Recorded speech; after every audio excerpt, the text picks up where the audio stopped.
from McCollum Field in Eureka.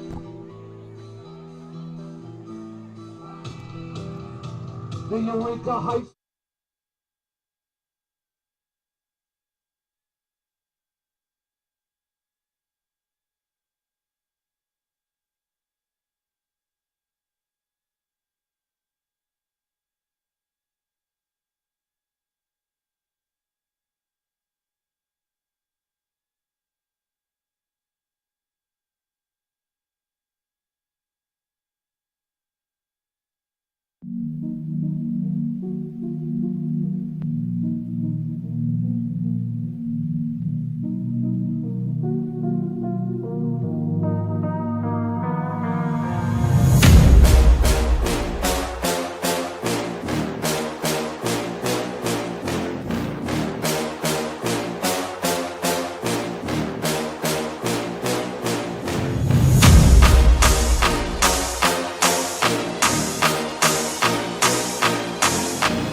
From McCollum Field in Eureka, it's time for Friday Night Lights.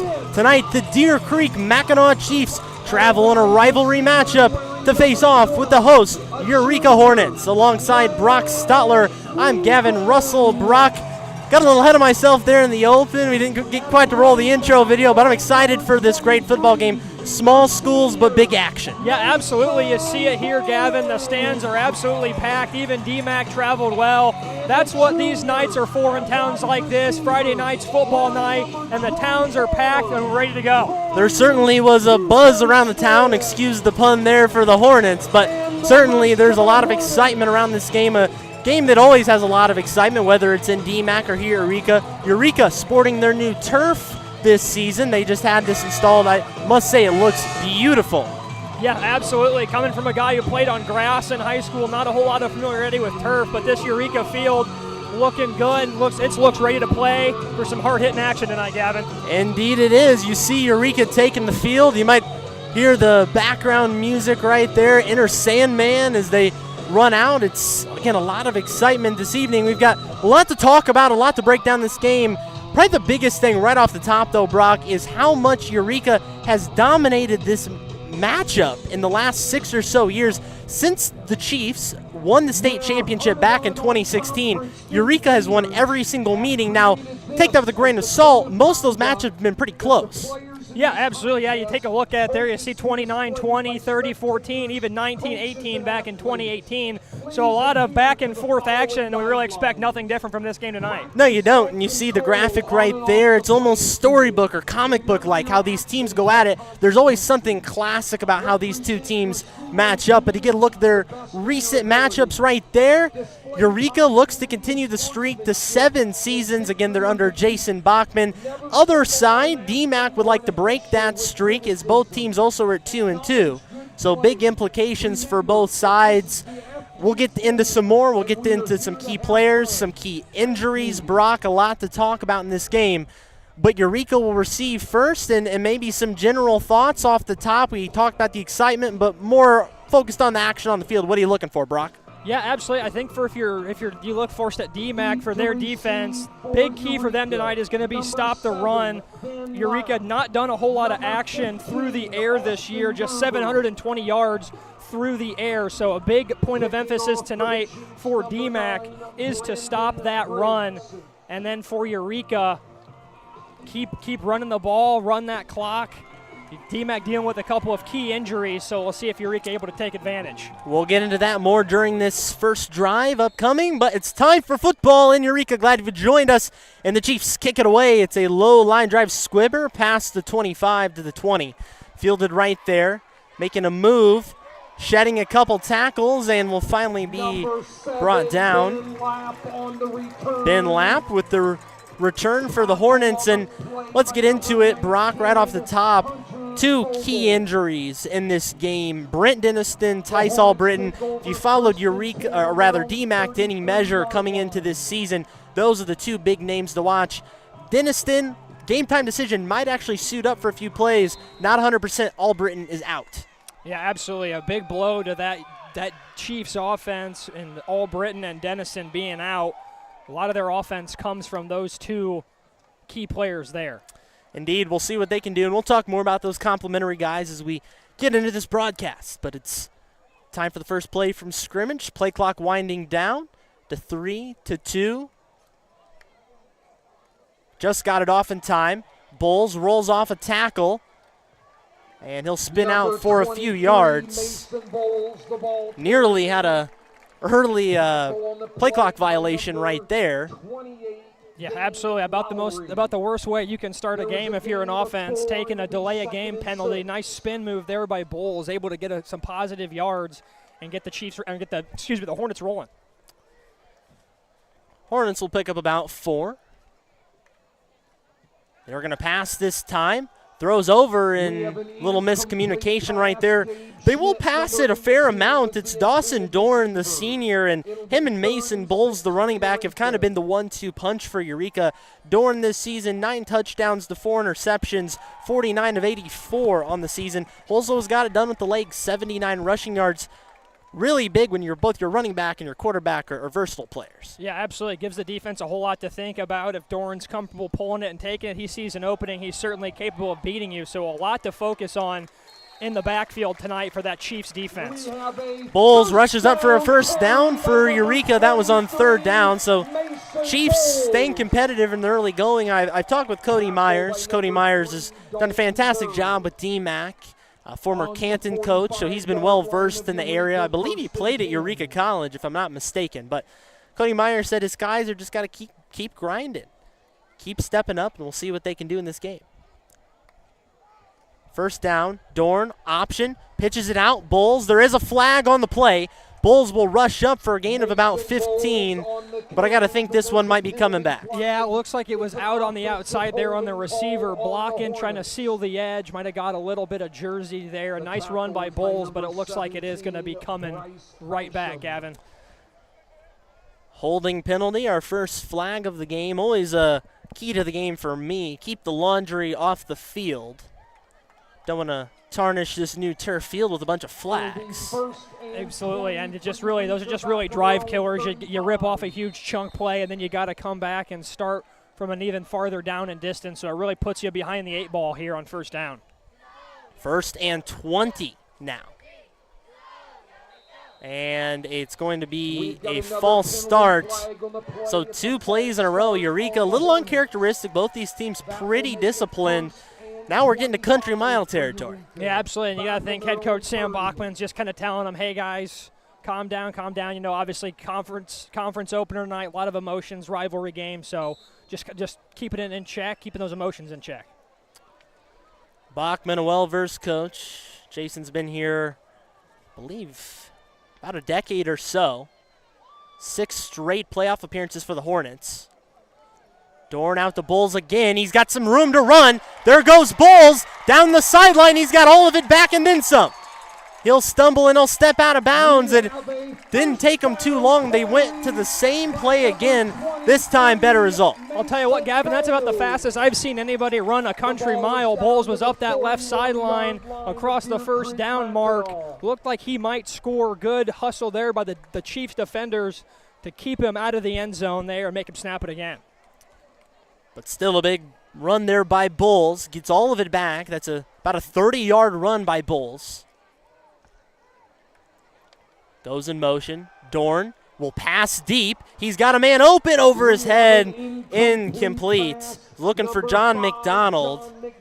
And that's another thing about Eureka. As much as Dorn and Bulls have been the 2 focal points, Dorn has a lot of options to work with on the outside. You look at John McDonald, Ben Lapp, Gabe Schmidt, among others, they just have options. Yeah, absolutely. And number 5, John McDonald, a bigger target at 6'1", too, so gives the quarterback the peace of mind, throw it up, and number 5 will be down there and come up with it. Second down after the incompletion. Hands it off. It's going to be Bulls again. Finds some room to run. No contact yet. Finally get brought down. And that's probably been the thing I've noticed the most. This is my first chance seeing Eureka in live action this year, but he's not even getting made contact with till about 5 or 6 yards out. Yeah, the offensive linemen are Mason Bull's best friend tonight. That jersey's going to be awfully clean if it's 5-6 yards down the field before he's even getting touched. Nice job by the big Hogs up front, clearing some space there for Bulls. Indeed, it has certainly been a Bulls-led game so far. He's had that big run just a moment ago, but let's get a quick break. It's a timeout by the Chiefs, and a quick word for our sponsors at Domino's. Domino's is the official sponsor of every CSM Game of the Week on ClutchSportsOut.com. If you're thinking about maybe pizza for dinner, mid-game snack, or anytime, there's locations all across central Illinois, including Morton and Washington. So whether you're in Dee-Mack or Eureka, you don't got to go too far for some good pizza at Domino's, Domino's.com. Also by Adam Merrick Realty. If you're selling a luxury home, you got to call Adam Merrick. Adam and his team have been ranked by Real Trends as one of the top 25 teams in the country. Not to mention they've sold over 14,000 homes in the past 20 years. Adam and his team know the luxury market better than the average agent. So when you're looking to sell your home, selling it fast at that. Adam Merrick is the guy to call. You see on your screen right there, he can't sell it in 59 days. He's going to buy it. You can go to adammerrick.com to learn more.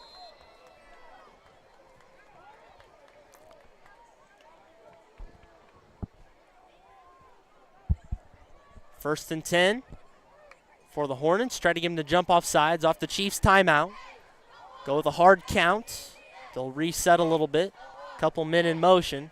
Play clock again winds down under 5. Just gets it off in time. Bulls to the outside. The ball comes out. It's a loose ball, and the Chiefs jump on it.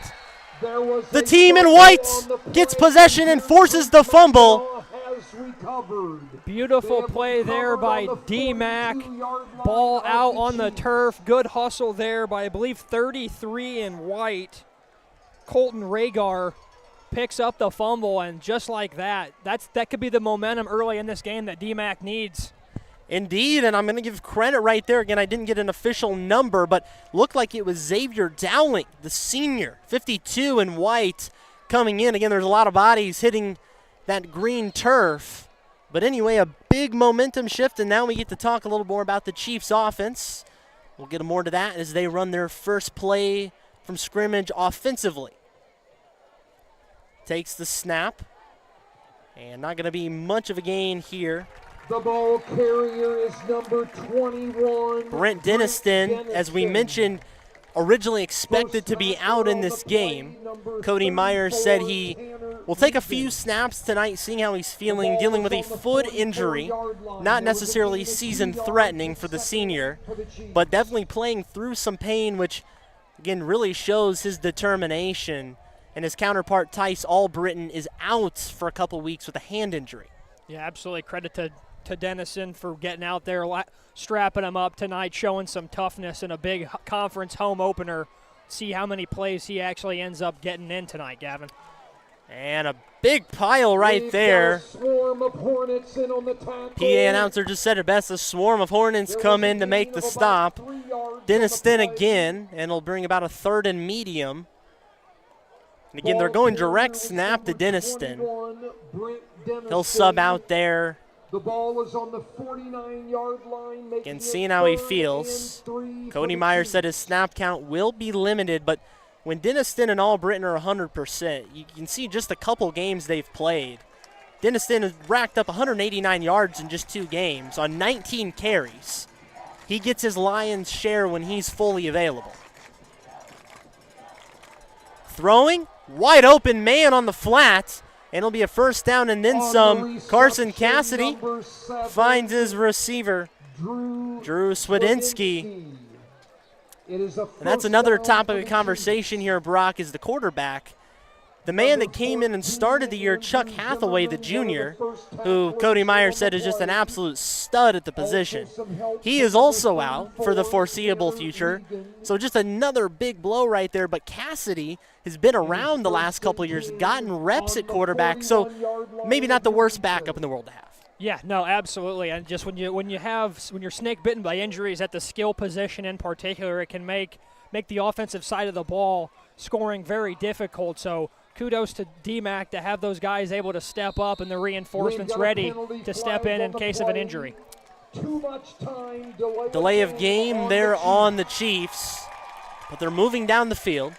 If you've just joined us, and a timeout by the Chiefs again, so their second already taken here in the early going. I think Cody Myers knows in this ball game you can't let it get away from you early. You've got to stick in this one quarter to quarter. And he has to be real happy with his defense. They're stepping up, getting a big stop. They got ran down the field. They come up, get a hat on the football when they need to, get a turnover, and now they're looking to score their own, get their own drive to go on the offensive side, get on the board here. Across midfield, it was a completed pass to Swedinsky from Cassidy.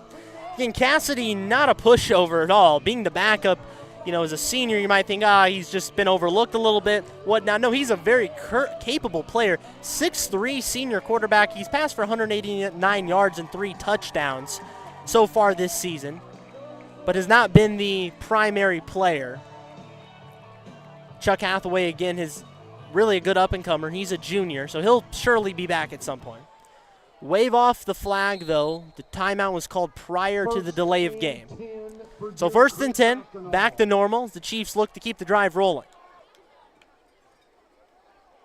Cassidy keeps it himself, goes forward, and a flag on the play. I believe this will be coming back. Yeah, absolutely, and that's Cassidy's game right there. Gavin, put the head down, little quarterback run, get some yards there. Unfortunately going to come back due to the hold, but a nice play there, nice play drawn up there on 1st down for DMACC. Indeed, it's coming back, as you mentioned. They do have 3 returning starting offensive linemen from a season ago, which was a point of emphasis, having some experience on the line, led by Adam Malico, the senior. But again, not immune to penalties. No team's perfect. 1st and 20 after the penalty. Cassidy, Deniston will take the snap. He'll stumble forward and get about 3 or 4. And again, big props to Deniston. You may have heard coming into this game, 2 key injuries, Deniston and All-Britain, the 2 stars out. Initially, Deniston has decided to suit up and play to try to tough it out. He's more snap to snap with his pain tolerance. He subs out now.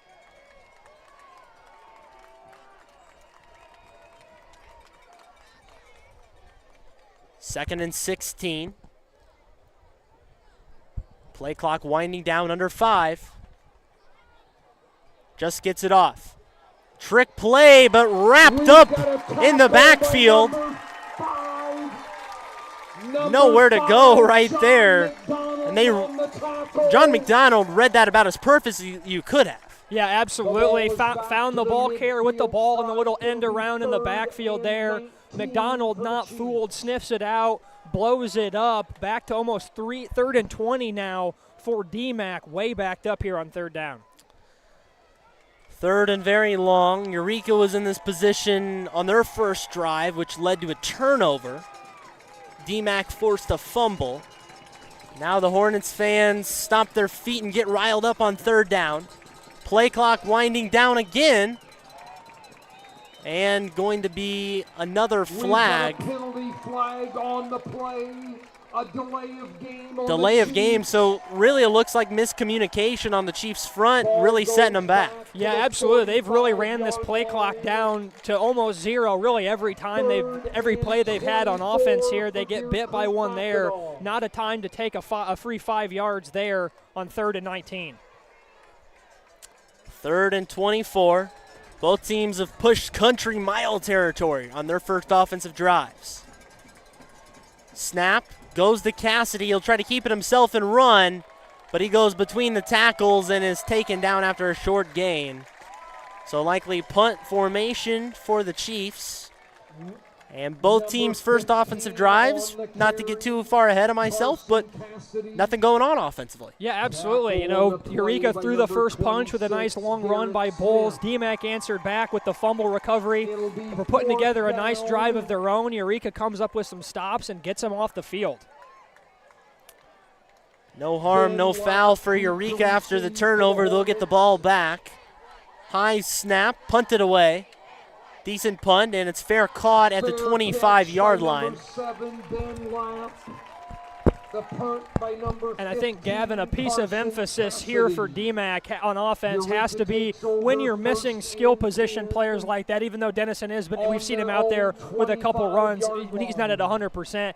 If you're missing skill position players, getting that far behind the line of scrimmage like that for DMACC has to be a point of emphasis. They've got to stay ahead of schedule and have short down and distances to go. Great point, Brock. They need to stay in this game and got to keep it close. Most of these matchups, as we showed you at the outset, have been close. No runaways, but Eureka has dominated the series, 6 straight victories against the Chiefs. First down, Bulls takes it for a short gain.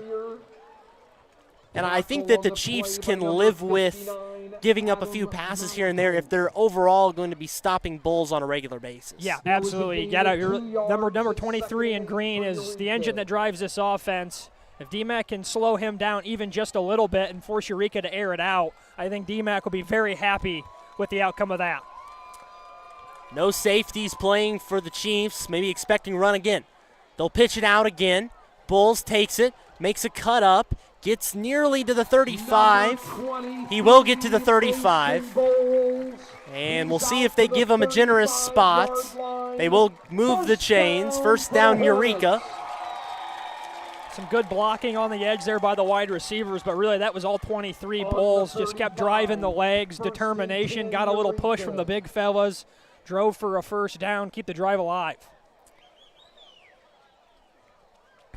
Dorn takes it, back to Bulls again, makes a cut up and quickly tackled right there. Nice stop from Dane Lowry, and Dane Lowry will talk a little more about. Jack of all trades is what I would say about Dane Lowry. Not only is a big offensive piece, but defensively he's got 31 total tackles on the year, 2 sacks, 1 tackle for loss and a forced fumble. So he's Jack of all trades, plays both directions. Second down, Dorn keeps it himself and rolls out, finds a man on the flats. It'll be a first down and then some. They will get a big play right there to John McDonald. And it'll be a first down for the Hornets. Really the first time we've seen a good pass there from the Hornets. Yeah, absolutely. Dorn does a nice job on the rollout, finds McDonald, the old reliable, the senior, checks it down to him, lets him do the rest. Good run and catch there by McDonald. Get some yak yards. Yards after catch, he got a few of them. Here's Bulls. Bulls finds a hole up the middle. Nearly had daylight in front of him. But nevertheless, a first down. A shoestring tackle there saved 6 points for DMACC. The Chiefs were doing such a good job up to this point of containing Bulls on this drive, but 23 gets loose there and almost burns them. Another first down. Hornets starting to find the offense. Pitch play outside. Nothing but room to run. He will be brought out of bounds after a first down and a flag from across the field. Ben Lapp, I believe that's going to be that'll be a forward pass. It was a bit of a shovel pass. Lapp has gotten action both running and receiving the ball, but reception yards right there. Yeah, absolutely. And a nice easy completion for the quarterback as well. Boost some confidence for him. And then an unfortunate tackle out of bounds there for DMACC. Tacks 15 more yards on after the face mask. Did look like a bit of an inadvertent face mask trying to just make the tackle, but on the 5-yard line, it's first and goal. Nevertheless, it'll be first and goal. First a little closer for the Hornets.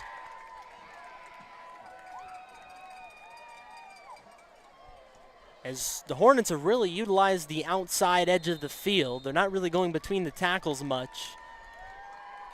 Outracing the Chiefs on the outside. 1st and 5 to go to the end zone. Bulls. Rather, it's Dorn. He loses it on the keeper and dives back on it. Ball security has been slim so far from the Hornets. Second fumbled ball, they do recover this one. Dorn looked real excited there. I think he came around that corner and saw a whole lot of green. Eyes lit up, kind of let the ball slip out of his hands there. But unfortunately for Eureka, they're able to fall back on it and keep the drive alive.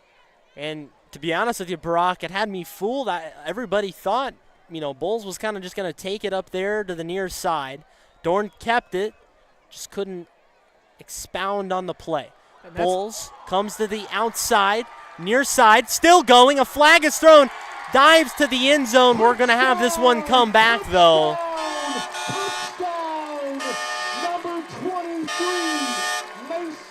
And a player in some major pain. There is a penalty flag on the play. Try to get a number on that one. It looks like it's Dalton Burr. Cody Myers comes sprinting out. He looks to be in some considerable pain with his leg. Offensive holding penalty on the Hornets. And Bulls had the long run on the first Eureka drive wiped off due to a holding penalty. And now Eureka's going to have a touchdown come off the board as another holding penalty. The Hornets are guilty. And to be honest with you, Brock, I didn't see exactly what developed on the whole. I was kind of watching Bulls the whole way. This could be something as simple as a cramp, as it's possible. I almost wonder, though, if there was maybe some bodies colliding, if the knee got hit a little bit. Yeah, it looked like, Bulls kind of cut it to the outside toward the sideline, and it looks like that's when the injury did occur. That's, again, Dalton Burr is down right now. They're trying to stretch him out again. You'd hope this is something as simple as a cramp and he can get back into this game later on, but everybody kind of holds their breath as he was in some considerable pain immediately. Cody Myers is over attending to his player, just put the headset on and communicating with his guys in the booth, so we'll hope the best for him. And he will get up, and looks like he's going to try to walk off under his own strength. He'll get a little help there, but doesn't look like it's going to be overly serious. Number 3, Dalton Burr, the injured player for the Chiefs. You can see him there walking across your screen, starting to walk a little better. Brock, you said you more familiar with the grass, but one of these things with the turf, probably the biggest debate is, yes, they're beautiful, they're great for weather and things, but they do come with an increase in injuries, and a lot of people feel that way, maybe not on that play necessarily, but again, could have an effect. Yeah, and I mean, with turf, all the rubber, the grass, you can have a little bit of give in your foot when you're going down on turf. Those cleats tend to kind of dig in and stay, so you have a lot of those just rotation. The rotation injury, someone rolls up on an ankle or a leg. And that's certainly the big debate, even in the profession, the NFL about grass or turf. Which, don't get me wrong, they serve their purpose, and it's a beautiful field indeed. I think both definitely have their place in the game. Turf for other sports as well, soccer, baseball, what have you. I'm more of a grass guy myself, but I do appreciate some nice turf when I see it. And this is brand new turf at Eureka High School, done a fantastic job. Back to the action, 2nd and 18 after the holding penalty. Dorn hands it off, Bulls up the middle, and it looks like he slips right there. He'll get up past the 15 to about the 13-yard line. 3rd and 13, so a fumble and a penalty have set them much farther back. You'd hope this doesn't cost you if you're Eureka. If you're DMACC, this is a golden opportunity. Yeah, absolutely. Perfect chance here for Dee-Mack to get a stop, get off the field on defense here. 3rd and 18. Dorn rolls out again. Goes to the end zone, wide open. Nobody there to touch him. Dawson Dorn fires a touchdown strike. And Eureka jumps on the board first. And Cooper Schmidt found pay dirt there. The Chiefs defense loses him. He gets behind him. That might be the easiest pitch and catch Dorn and Cooper Schmidt are going to have all season. Nice drive there by Eureka to fight through the penalty on the touchdown and respond with 6. The kick is up, and it is good. 7-zip. As you hear the fire truck horn rain from just across the way. We'll try to get you a shot of that later. Really cool looking fire truck that has the American flag on it. But for now, we got a break in the action. Let's get a quick word for our sponsors. And as always, Domino's is the official sponsor of the CSM Game of the Week, with locations across Central Illinois, including Washington and Morton, Metamora, what have you. Domino's is your next option for dinner. Not too late to order it tonight. You can order on their app or at Domino's.com. Check out one of their many specials and deals. Got pepperoni stuffed cheesy bread, pizza, wings, pasta, and more. Check out Domino's. Also by Adam Merrick Realty. If you're thinking about selling your home, Adam Merrick and his team is the group to call. Adam and his team have sold over 14,000 homes in the last 20 years, and they definitely know the market better than just the average agent. Whether it's a luxury home or just a home in the suburbs, you can sell your home with Adam Merrick, and he'll get it done fast and reliably. Go to AdamMerrick.com to learn more today.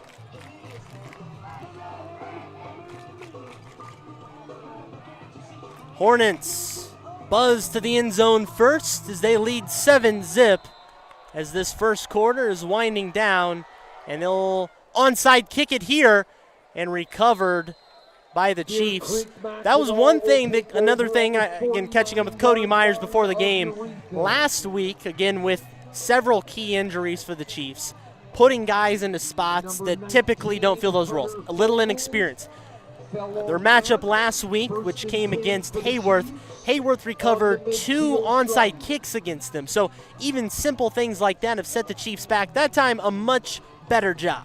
Yeah, absolutely. And, you can tell that Eureka's watched some film to pull that out here right off the touchdown with all the momentum, a chance to recover it, really take control of this game. Nice heads-up play there by Dee-Mack to recover the onside kick and not let Eureka catch him sleeping. Half the field to go. Just below the big E logo at center field. Denniston has it again. He'll try to keep it himself, busts to the outside. He will be wrapped up after a gain of about 2. Denniston, all things considered, despite being hurt and kind of a game-time decision of sorts, he just doesn't look at that same quick step, though. Yeah, absolutely. And you can even kind of tell the difference just between him and Bowles on when they get to the edge there. Bowles is just so quick getting to the edge and getting around the edge. And Dennison tried to do it there, just unable to do it. Gets tackled by the feet by a Hornet, just unable to get that edge and turn upfield. Again, Dennison was not expected to play in this game, and he's very snap-by-snap basis. Cassidy takes it. Screen pass right there to Lowry. Lowry's got some space to run to the 35, down to the 30, and it'll get up to the 25-yard line. Dane Lowry. And I mentioned he's a jack of all trades. Well, gets it done offensively right there. Screen pass, and it works to perfection. Yeah, beautiful play set up there by Dee-Mack. Screen play works to perfection. Had blockers out in front. Good job by Lowry. Number 28 getting it done on defense and coming up with a big play there for the Chiefs.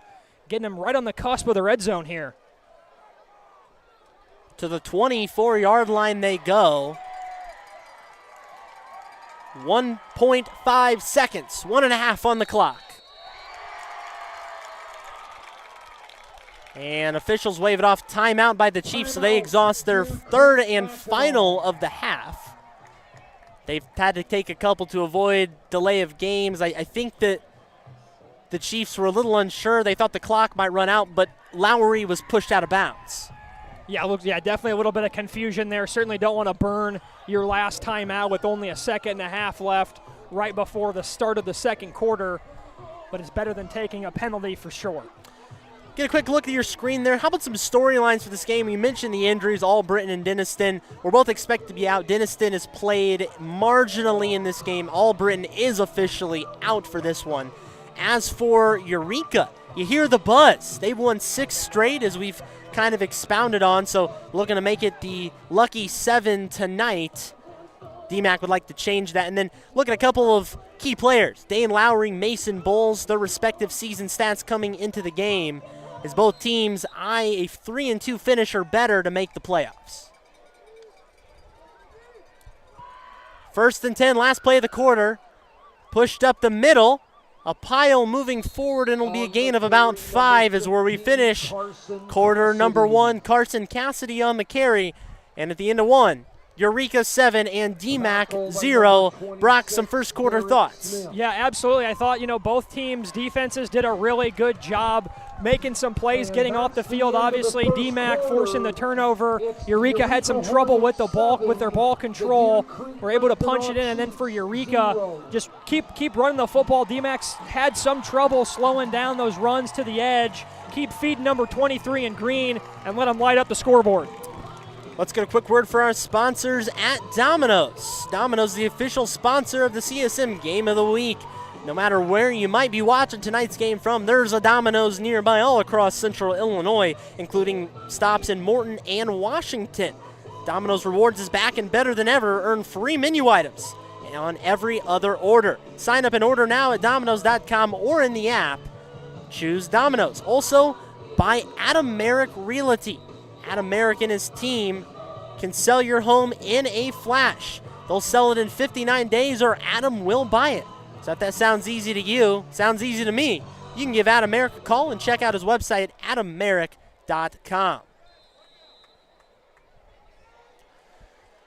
Second quarter is a go. Chiefs marching, and they are in the red zone.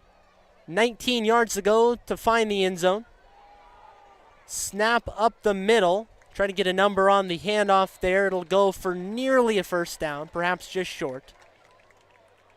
Ball carrier was number 29, Max Eccles. Max Eccles is the ball carrier. Was expected to kind of be the next man up, although Denniston has got into this game. Eccles is a junior, 55 yards on 13 carries, so starting to evolve his role from more of a backup to now the primary back in the intern. And the ball was fumbled on the snap, so the third down opportunity is squandered. It'll make it 4th and kind of long, 4th and 4. What do you do here, Brock? Yeah, that's a real tough play from DMACC there. Had third and really short, and then dropped the handoff there. Looks like they might go for it here on 4th down. I think I would go with that as well, just from my unprofessional opinion. Looks like they will. Chiefs on 4th and 4. Cassidy throws to the outside, didn't have a man looking, rushed it a little bit, and turnover on downs, but Chiefs starting to march up the field, just squandered an opportunity late. Yeah, absolutely. Shot themselves in the foot there on that fumbled snap on 3rd down, unable to connect on a tough pass toward the sideline there on 4th down. Yeah, it looks like Cassidy did rush that throw just a little bit, sailed on him, incomplete, and let's see what Eureka can do now with all the momentum. Do have a long field to go. Back of the 19-yard line is where they'll start their 3rd offensive drive of the game. Last drive ended in a score. It's a passing touchdown from Dorn. Up the middle. Number 23, Mason Bowles to the That was not Mason Bowles for the first time tonight. Rather, Tanner Wiegand is on the carry. He's the backup there for Bowles. Doesn't see a ton of action. Wiegand stays in the game. Wonder if Bowles gets a couple of plays off here. And he's tripped up rather quickly, so it'll be 3rd and short. Yeah, I was about to say, Gavin, I think if anyone on the field deserves a break, it's certainly 23 in green. He's been flying all over the place. And he's still not in here on this 3rd down and 3 here for Eureka. I see him there on the sideline. Doesn't appear to be hurt or anything. Simply just standing observing. 3rd and 3. Eureka's been good on 3rd down conversions this evening. Wiegand behind his quarterback, Dorn. Takes a snap. Dorn with the option pitch. Gets it out. Man hits him, and he'll stumble forward. He'll keep going. What a play there from Tanner Wiegand. Thought he was dead in his rights behind the line of scrimmage. Stayed on his feet and got a first down. I thought he was dead to rights in the backfield, up the sideline. Looks like he was going to fall down short. Puts the hand on the ground, gets the feet going, gets back up, rumbles for a first down. Real athletic play there by the Hornets, moving the chains for another first down. Got to be deflating almost to the Chiefs, who had a couple men there that thought they made the stop, put a hit on him, just didn't wrap him up and bring him down, allowing him to stumble for the first down. Yeah, absolutely. I mean, if you're Dee-Mack, you really can't read it any better than that. They had a guy right there on contact, just missed the tackle. A couple more missed tackles up that sideline allowed Eureka to score by into the first down. Looks like we had a illegal formation penalty. It'll set Eureka 5 yards back, 1st and 15. Wiegand stays in the game, no Bulls still. He gets a pitch out this time, being chased out to the near side, has a burst of speed, tries to stiff arm a man and pushed out of bounds. So he'll get the penalty yardage back and a little extra. Bring up about a 2nd and 7. On the 39-yard line. An interesting approach here again. You'd have to almost think there should be a reason behind Bulls staying out of this game. Again, still just observing from the sideline. Wiegand again on 2nd down. Number 34, Pile still going, and he'll be brought down just short of the sticks. And boy, it's really hard to stop one guy that runs the ball. How about two? And boy, Eureka really averted disaster there. A little bit of miscommunication on the handout between the quarterback and the running back there. Still able to complete the play and almost get a first down there. Huge play for Eureka, and what started off a little rocky in the backfield. Wiegand does come off. Bulls is back. Maybe just a breather for Bulls. 3rd and short. Takes it. Pitch play to the outside. Has some space to run, and still going on his feet. Thought he might be wrapped up. First down as the Hornets come back up big again. Cooper Schmidt again. He received the touchdown pass earlier. This time gets a shovel pass for a big gain. And that's what you want to do. You want to let your athletes get the ball with room to run and room to operate. Cooper Schmidt had plenty of it there. Up the sideline again. He's adding to his nice game total, adding to the touchdown there. Chiefs have made their stands, just can't stop them on 3rd down. Dorn under pressure, screen pass, blown up. Bulls taken down immediately after the catch. He'll gain about 3. On the play by number 3, Dalton Burr. Burr, who was down earlier injured, just came back into the game, so maybe had to get stretched out a little bit, drink a little water. Always seems to do the trick. Absolutely. You can tell he was chomping at the bit to get back in there, gets back in on the field, makes a big hit there on first down over a gain of only 2 yards. Dorn to Bulls, and he's wrapped up right away. Big hit right there. It's Dane Lowry again, his 2nd tackle up front. Not going to be for a loss, but immediately hitting him right there. 3rd and long this time. We've seen Eureka do good on 3rd and short. This time 3rd and long. Yeah, got to get off the field here if you're Dee-Mack. Can't allow Eureka to keep the chains moving in a game you're already down 7-0. Would love to get off the field here, get your offense the ball back. Dorn, man in motion, takes it, pitches it out again. He's got room on the near side. He'll go all the way up to the end zone. Another shovel pass, and it works to perfection again. Dee-Mack has no answer for it. You've seen him go to it time and time again, and it has gashed this Chiefs defense. Nice down the field blocking by those Hornet wide receivers. Springs them for the touchdown. Beautiful play there from Eureka. And Dee-Mack has to find an answer to that jet pass. Gabe Schmidt is the touchdown receiver technically, although it was very much a carry of sorts. Kick is up and it's good. 14-0. And boy, just a blow to the morale of the Chiefs. They've been a couple stops away from getting off the field with a 0-0 ball game. Things just haven't gone their way tonight. Yeah, unable to get off the field on third down. Eureka keeps dialing up that sweep, that jet like touch pass to the outside, and it's worked to perfection time and time again. If it ain't broke, don't fix it for Eureka. Huge offensive weapon for them here tonight. Certainly by no means over, and this is pretty characteristic of how this matchup has gone the last 6 years. You know, DMACC has obviously fielded good teams in recent years. Again, they won the 2016 state championship.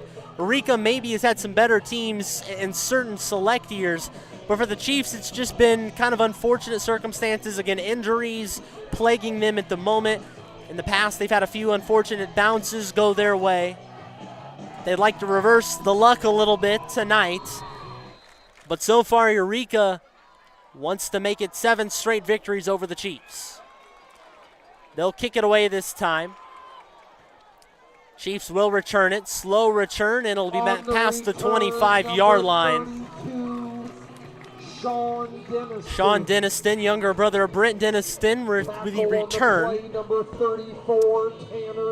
Brock, it's again been a slow start offensively for the Chiefs. Marched into the red zone before getting turned over on downs. What do you look for here? Maybe what couple of plays you would dial up to get things rolling? Yeah, absolutely. I mean, I think you just keep going back to the run game. They've had some success with it here. I think you just keep leaning on your big running back, let him get you down the field. And is mixing some runs with Cassidy as well. The big quarterback's tough to take down. We'll see what they go with. Denniston again selects snaps tonight. We'll see if he continues to play. Burr was in motion. Flag is thrown. Cassidy keeps it himself, and perhaps some sort of false start or illegal formation here. Likely a 5-yard setback. We'll get the official call here momentarily. False start on the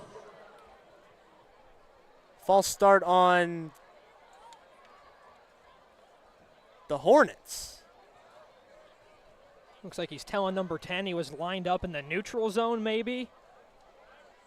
Which I don't know how you could false start if you're the defense. Probably why Jason Bachman is rather perplexed. Had me perplexed.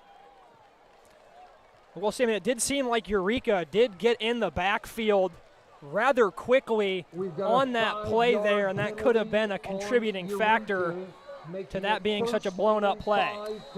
So I would say the correct call there would be necessarily encroachment, although it was signaled as false start. So 5 yards for the Chiefs. It is a penalty on Eureka. 1st and 5. Cassidy will throw. And brought down. Thought he might just try to chuck it away, but finally brought down. Looks like that was Brent Miller. Number 42. And I haven't mentioned Brent Miller, probably should have. Miller has been a terror for opposing teams. Just a sophomore. 7 tackles for loss, 3 sacks in the first 4 games for the 6', 180 sophomore. Yeah, these Hornets fans are gonna come to love that name here. They get him for 2 more years here with the Hornets program.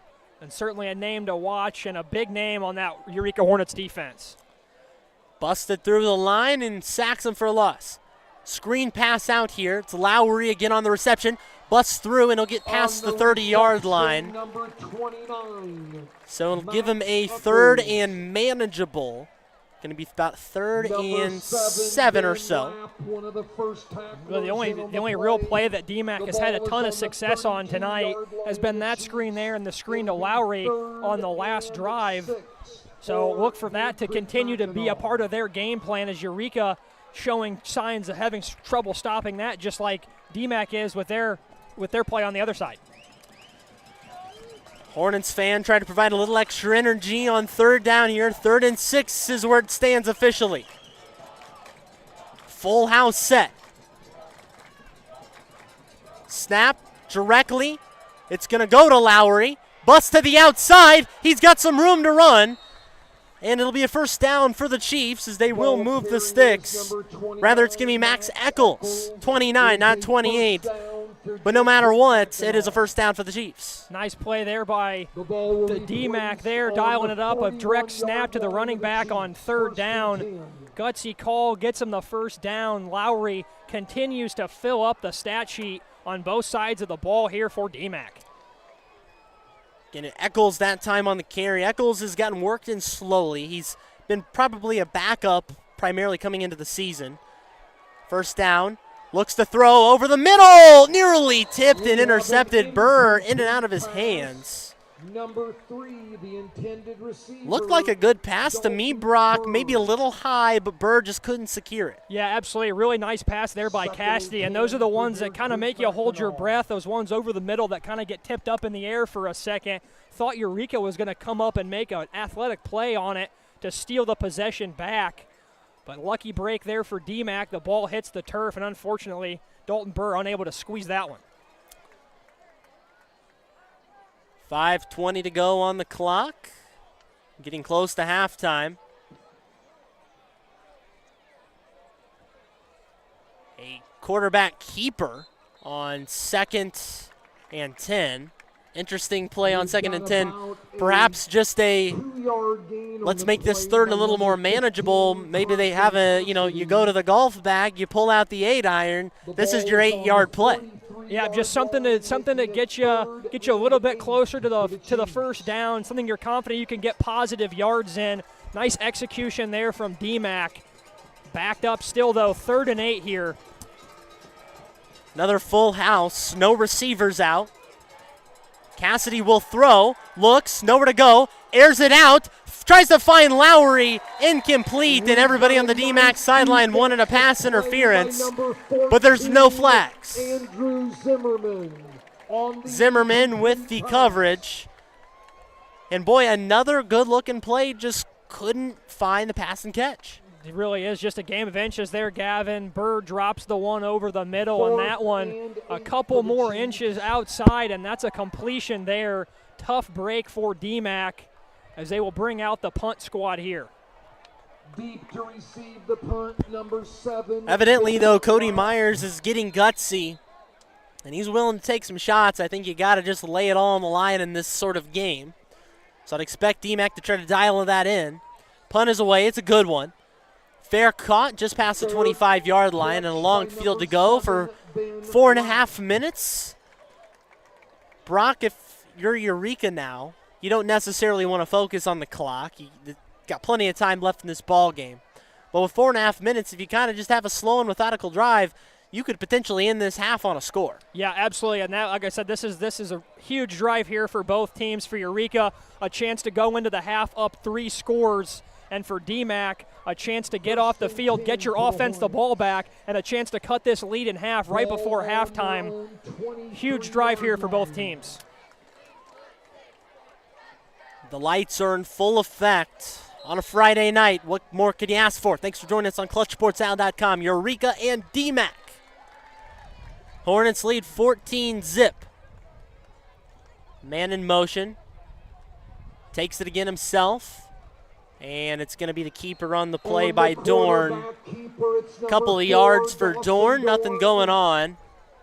They really like that option play to the outside. Working around the numbers, and again, as you mentioned earlier, Brock, if it ain't broke, don't fix it. Yeah, absolutely. If no reason for Eureka to do anything different than the game plan they've had so far on these last 2 scoring drives. Dorn with another hard count.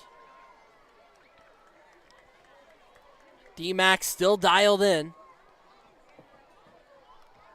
2nd down, Dorn, screen pass. And a tackle right there. We'll see if they give it to him. It's going to be close to the sticks. 3rd down, it'll be a yard short.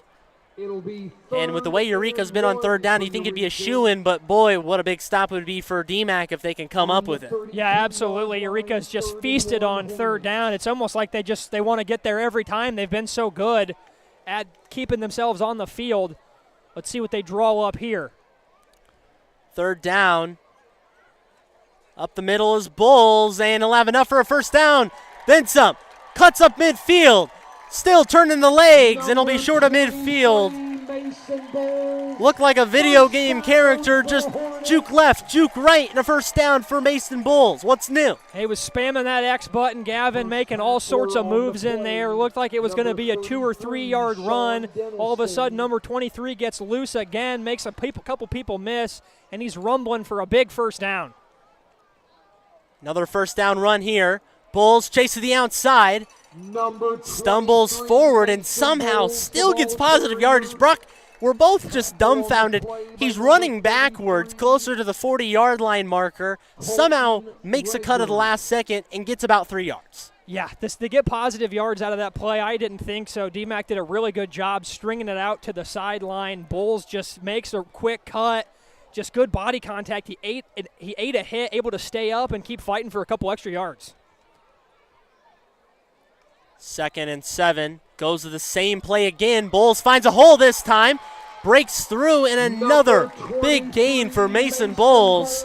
Wish we had an official statistician with us, but cannot wait to see what his final line is going to be. He's going to have a lot of yards in this one. Yeah, he's well on his way to having a career night here tonight, as number 23 in green has had a tremendous first half, and it looks like Eureka might be wearing down that front seven of the Chiefs just a little bit. Really hard to do when you're chasing a guy around all over the field. Another first down. Dorn, screen pass, big block right there. Hits his receiver, still going. He's going to find the end zone. A little screen pass turns into a big play and a touchdown for Ben Lapp. Gavin, I'm telling you, I don't know who Eureka's play caller is, but the Chicago Bears need to give this guy a call. I mean, they bring McDonald in motion, get him a running start as a lead blocker. He kicks him out. Good play there by Ladd, gets up the field, 20-0 now. No, excuse, didn't score there, stepped out the one. Big play there for Eureka. So no touchdown. Take away the touchdown for Lapp, but gets everything but a touchdown. Here's the play to Bulls up the middle. He'll get the touchdown. Bulls did a lot of work on that drive. Ben Lapp with the big play, but Bulls will get the TD, and now it's 20-0. Little premature on the touchdown there, but never fear. Bulls is on the one. Get him into the end zone. Big drive there from Eureka. And again, Gavin, the story of the first half has just been the chunk plays that the Hornets have been able to rip off at big times in this game on first, second, and even third down, especially on third down, to really gash this Chiefs defense. Eureka's just found the offense in this first half, 21-0. What a turn. Again, Dee-Mack within inches of a stop, inches of a score. Eureka's just capitalized and been the better team so far. But, hey, there's 2 halves of football. We love clutch performances, so don't write anything off yet. A big credit to Eureka. Having a game reset for you if you're just joining us here on ClutchSportsIsle.com. It's Brock Stotler and Gavin Russell here on the call with you.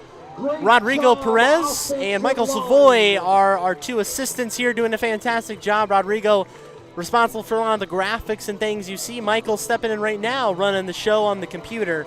Appreciate them, but game reset-wise, Eureka has struck 3 straight times, as you can see there, 21-0. Mason Bulls has been the name to watch, as we surely expected.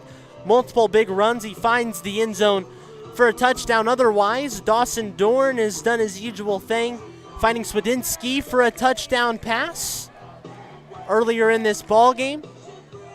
And a couple of turnovers by both teams. Turnover on downs, a fumble by Eureka, as much as we've seen on that front, but otherwise still no scoring for the Chiefs. Sean Denniston takes it, and he'll get taken down just short of the 30. 2-minute drill here for the Chiefs, Brock. We've seen them go to the air quite a bit more. Hasn't been able to really have too many long completed passes. Do you keep with the air, or do you just try to grind the clock out and take this into halftime? I mean, really the only success they've had in the passing game has been those short, quick little screens. I think you continue to mix those in because Eureka's really given them nothing available down the field. I think you keep looking for that short screen game. And I like the direct snap that they're doing to the running back. Don't waste any time with the read. Just let them get it and go. There are some dangerous defensive backs lurking in the secondary. A pair of interceptions for Andrew Zimmerman and Gabe Schmidt. First down, going to be taken by Eccles, and he'll get a short gain before he's brought down. No timeouts left for the Chiefs. They've burned all of them in the first quarter, trying to avoid some delay of games and whatnot. Gain of about 4, not bad all things considered. Eccles, again, gets a little action here and there. Still far from the starters of Tice Albritton and Brent Denniston. Albritton officially out for the next 2 weeks with a broken hand. Brent Denniston has seen limited action. He was expected to be out with a foot injury, still severely limited. Eccles again the man. Reverse play here. Cassidy will keep it himself and brought down to the line of scrimmage, and a minute left to go on the clock. I think D-Mack's content to just run this one into the locker room. Yeah, absolutely. That's certainly what it looks like. They're really in no hurry. Letting. Looks like, yeah, Eureka does call a timeout, looking like Bachman, incontent with his 21-0 lead, wants to make it 28-0. So D-Mack here got to run a little bit of time, got to get a huge first down here just to keep the ball from going back to Eureka, who has just had some gashing plays on offense in that last drive. You know, respect there. That's an all gas, no brakes sort of move, because very easily Bachman and his group could just take a 21 lead into halftime, very content with that. But no, there's always room for more. That's winning football right there. D-Mack on the other side, though, you might say it's a rivalry game. Okay, I see how it is. Maybe you're trying to rip something off here, make them pay a little bit. Yeah, absolutely. Yeah, a lot of little fire under D-Mack here. They're saying, oh, they want to get the ball back. They're not content with going to the half either. Well, maybe we step up here, put a drive together and get some points on the board here before half. They got a mountain to climb with 1:02 to go and a 3rd and 6. 2 receivers out to the far side. Man in motion is Burr. Direct snap. They'll run it again. Eccles bounces off. He finds some space, bounces around to the outside, and runs through a man. First down, clock momentarily stops to move the chains, but Eccles, some positive runs so far. Maybe he becomes the second half star for D-Mack. Yeah, absolutely. You know, you're always wondering who's going to step up and fill the void left when there's injuries that happen to a team, and Eccles certainly stepping in there and stepping up tonight. A big run there on 3rd down keeps the drive alive for D-Mack. Cassidy rolls out, has a blocker, tries to throw on the run. Wide open man, Burr, he can't haul it in. Burr with nothing but turf in front of him, and he can't haul it in. Brutal turn of events there for D-Mack. Burr does a beautiful job of slipping right behind that Hornets secondary. Good pass there from Cassidy, hits Burr in the hands, unable to haul it in, and just a deflating drop there if you're the Chiefs. That was a touchdown if he catches it. Just couldn't bring it down. I thought he had it, Brock, for a moment, and just slipped out at the last second. Play clock winding down.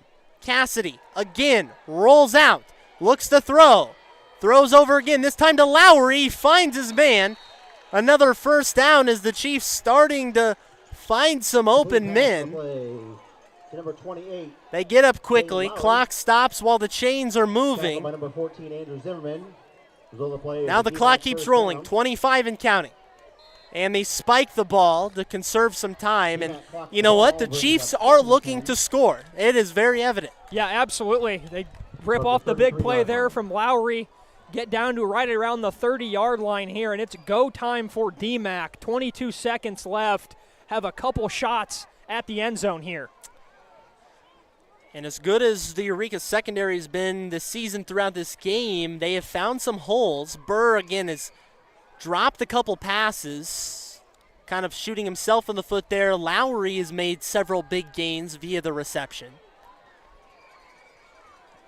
Line up again. Cassidy rolls out once more. Flag is thrown. Going to be a hold. chucks it down the field into double coverage. It's nearly caught on a tip. Not an easy play by any regard, but it looks like it'll be coming back regardless on a hold. Yeah, real wild play there. That ball gets tipped up twice, almost brought down right on the goal line there by Dennison. Wouldn't have counted anyway, and Cassidy took a big shot as he delivered that ball. Holding against the Chiefs. Back them up to the 43-yard line. Eureka takes a timeout. Eureka takes their second timeout. Eureka will take a timeout off the flag right there, and the last several plays have been Cassidy rolls out and tries to find a receiver downfield, which has worked and had some success, just the receivers haven't been quite there to make the play. Yeah, absolutely. And I mean, Burr's the playmaker for this receiving core, the only guy with more than 100 receiving yards coming into this game on the year. So number 3 in white is their big play guy when they need it. Will be kicking himself about that drop there. As Dee-Mack still looking to find the end zone here. And I wonder how plans change. Coming up at halftime, we'll have the homecoming court for head coach Cody Myers here. Now back towards midfield with just 14 seconds left.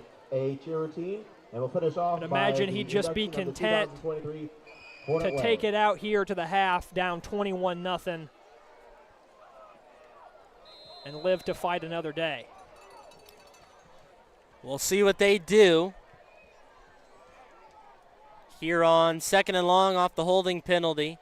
Man in motion. Cassidy under pressure. They'll go the screen play to Lowry, and he'll be brought down hard.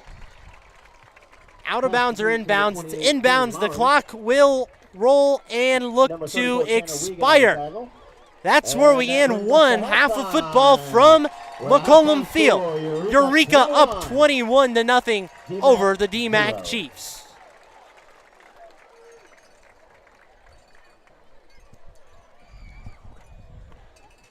That's where we end the first half of play. You see the Hornets head off the field right there. Looks like they may have a former graduating class reunion this evening, a full house on hand for homecoming. Always a fun time for the high schoolers. That first homecoming football game of the year always produces a packed house, and this crowd has brought it tonight as everybody's on hand here, and getting a good first action of football game. The home Hornets certainly not disappointing so far. The DMACC Chiefs would like to clean a couple things up and make some adjustments to play spoiler on homecoming night. We'll see that in half number 2, but for now, quick word for our sponsors, starting with Domino's. Domino's is the official sponsor of the CSM Game of the Week. We appreciate their support every week of CSM. And, you know, Brock, it's halftime. You might be feeling hungry, or maybe you're thinking about the post-game meal. Well, Domino's is the obvious choice with locations spread across central Illinois. You can choose Domino's for your next meal. Sign up for their rewards, either online or on the app, to get freebies, free pizza, free food. Get some money off your order. Nobody hates that for sure. So go to Domino's.com or download their app to learn more.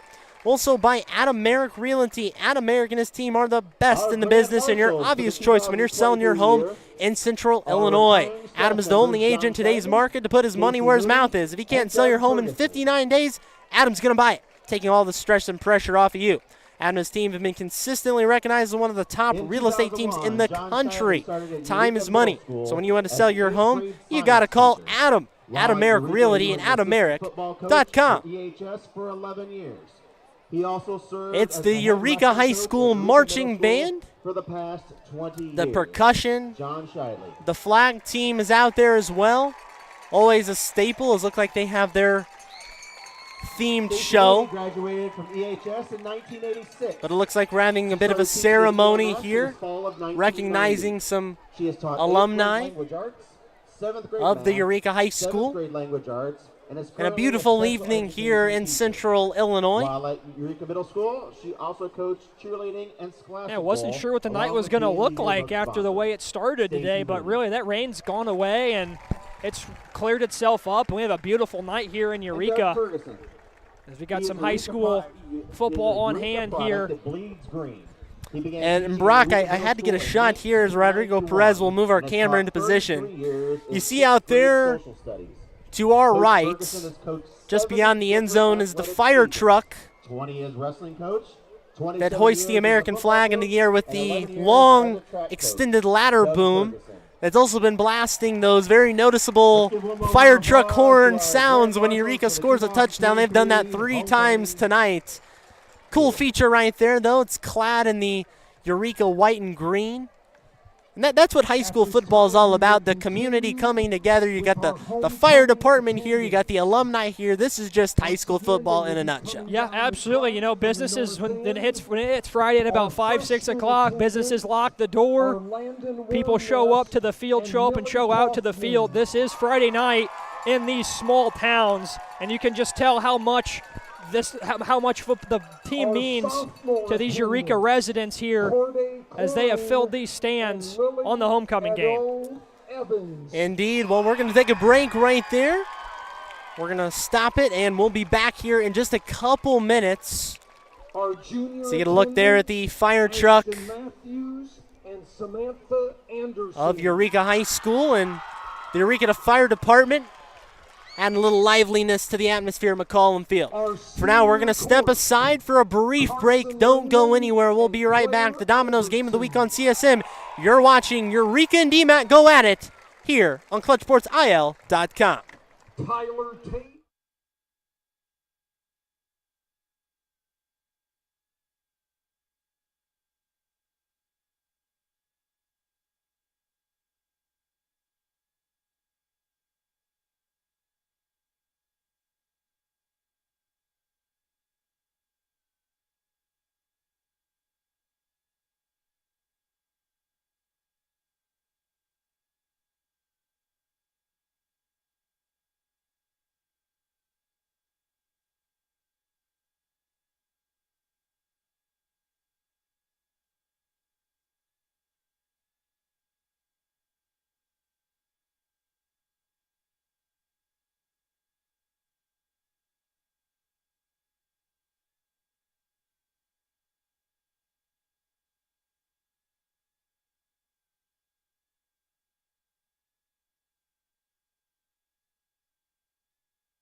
Welcome back to Eureka High School in McCollum Field on a beautiful evening in Central Illinois. I'm wearing shorts and a t-shirt, and I'm Gavin Russell. Alongside me is Brock Stotler, wearing short sleeves, but nonetheless, a September day. We're enjoying the beautiful weather.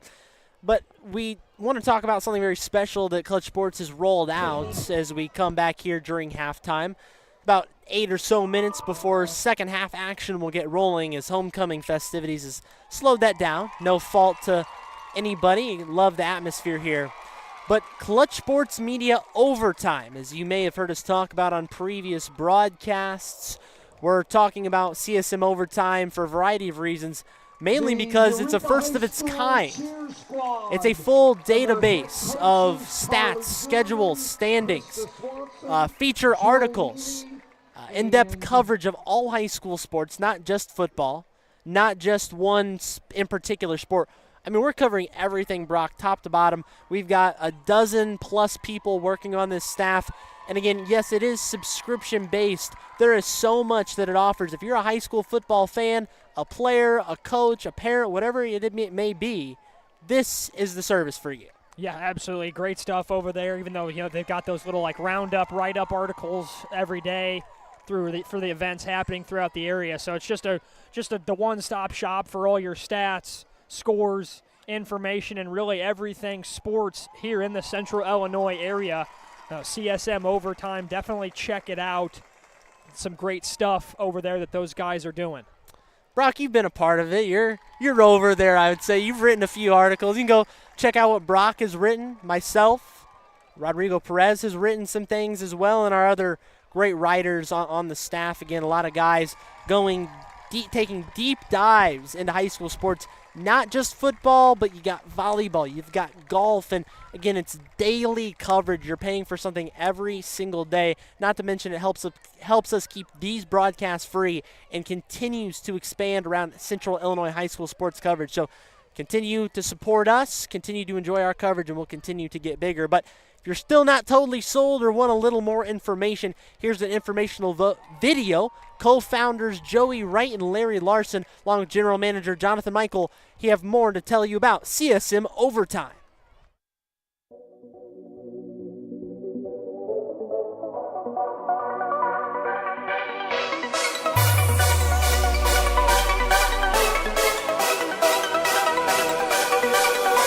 Central Illinois, we're going to overtime.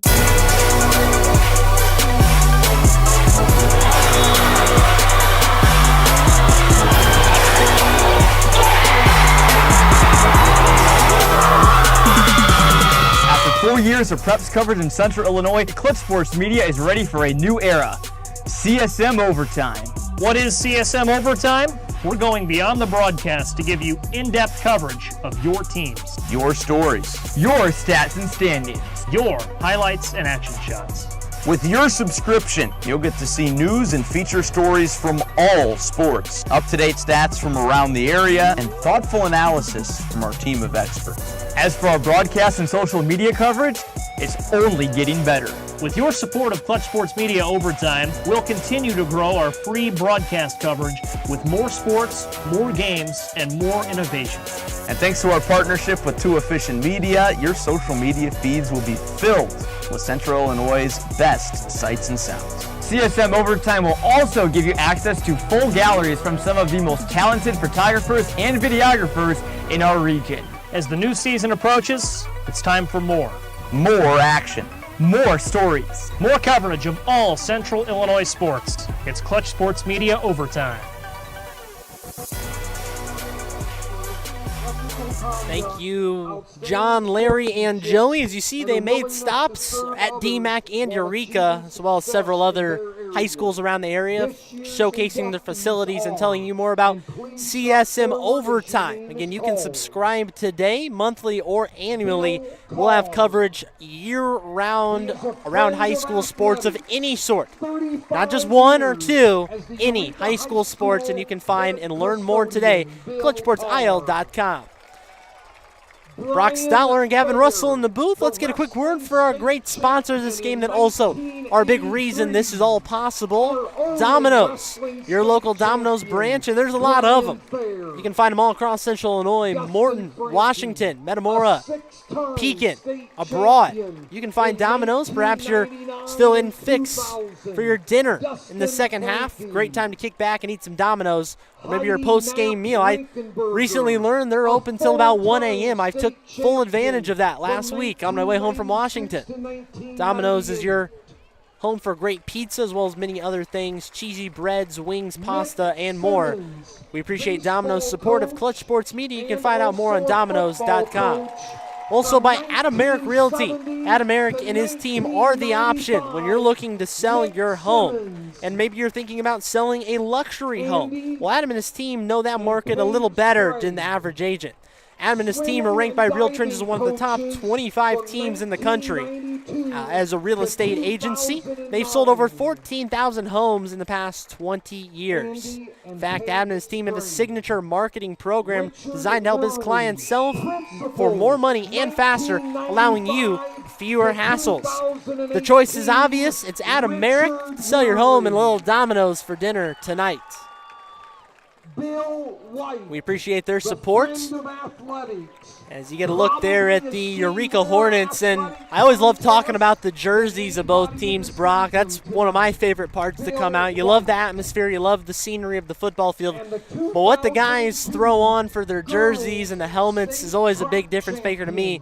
And again, we see a lot of great uniforms, but these uniforms best described to me as clean, both sides. Yeah, I think for me it's just, simple but effective for the uniforms. You got just the simple green for Eureka, the red, black, and white over there for Dee-Mack. I feel like that's one color combo, Gavin, you can never go wrong with. Red, black, and white of some mix and match always really looks good.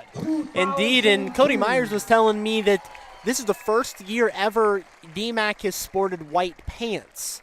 They've traditionally always gone with some sort of black or red pants. This year, going a little more of a whiteout effect, increasing their uniforms up, giving themselves some different combinations. As for Eureka, again, that really nice green color. What variation of green even is that? A Kelly green? Or I'm not good with my greens. Yeah, I was almost going to say, like that classic Philadelphia Eagles Kelly green color that they always talk about is the color I would best describe it as, I think. Really clean, though, regardless. The helmets, both helmets featuring quite a bit of white, and then their respective logos on the helmets.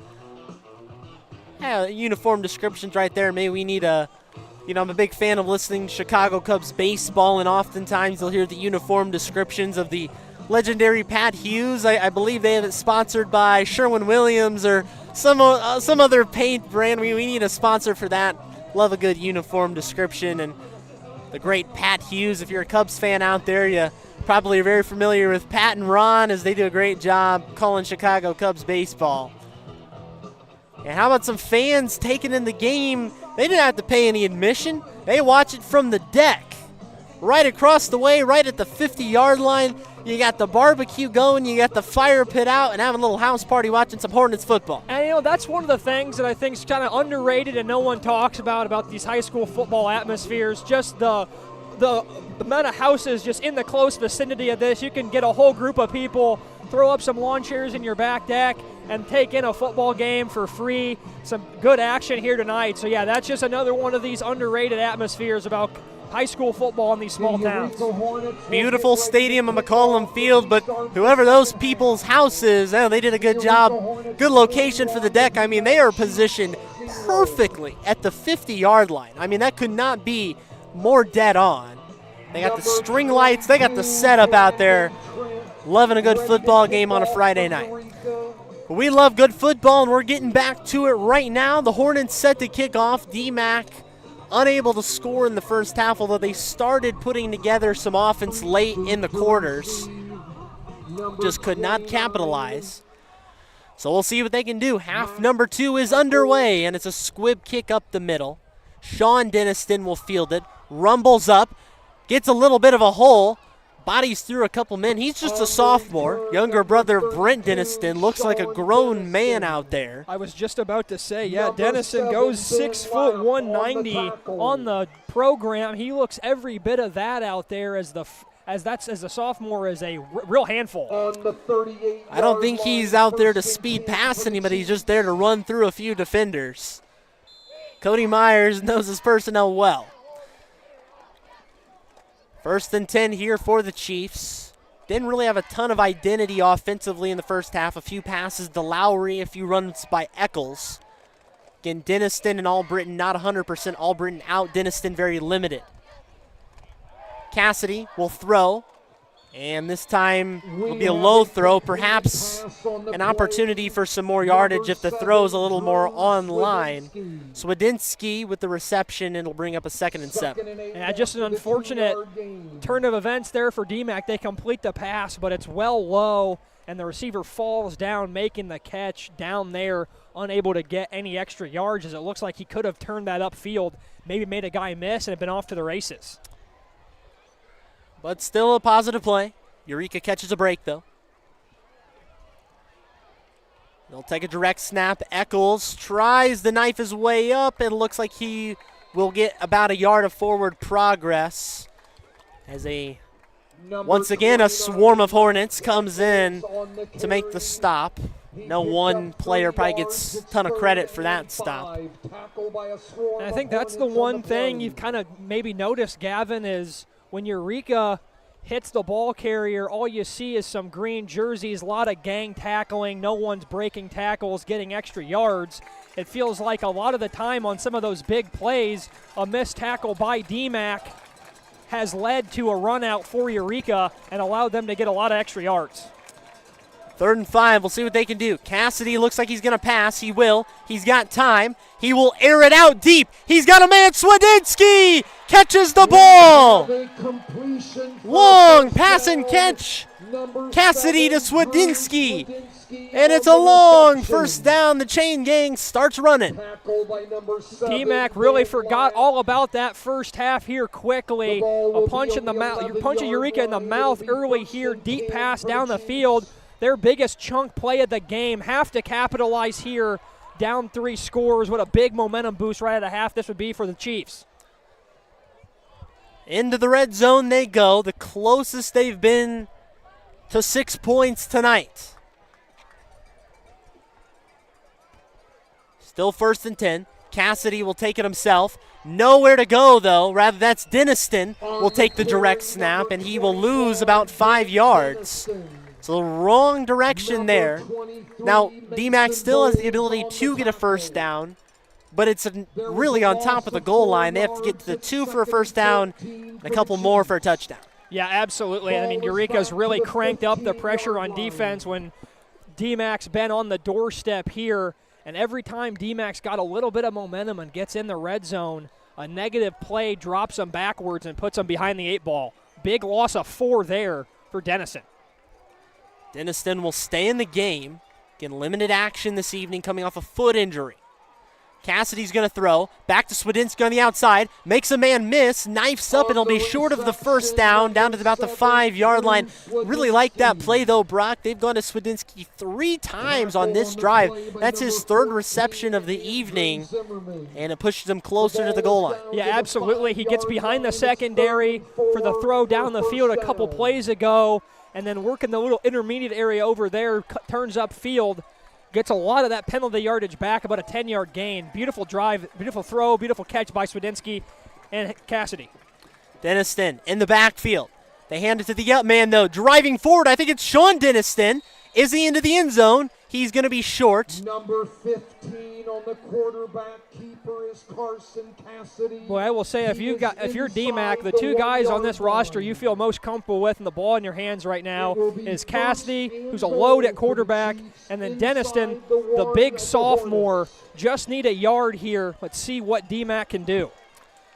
Looked like it was the younger brother, Sean Denniston, number 32, younger brother of Brent. He'll take it again, gets it, and into the end zone. Chiefs strike in the second half, rather. They strike first in the second half, and they get on the board 21-6. Great opening drive for Dee-Mack. Well done there. Carson Cassidy dials his own number there to finish off the drive. but they were drawing up number 7 there. Drew Sadinsky on this drive had a couple really big plays, a couple nice catches. Nice answer there from Dee-Mack, the perfect way you want to start the second half. And it looks like they're going to go for 2. Perhaps they're one of those teams where we're accustomed to seeing this with Peoria High and other teams don't ever kick extra points. They will go for 2. It's a botched snap. Cassidy picks it up. He's got some room to the outside. Shoestring tackles no good. It's a 2-point conversion. Cassidy makes something out of nothing and adds 2 more to the score, 21-8, as Dee-Mack gets themselves on the board early in the second half. I'm sure that's exactly how Cody Myers had that play drawn up there.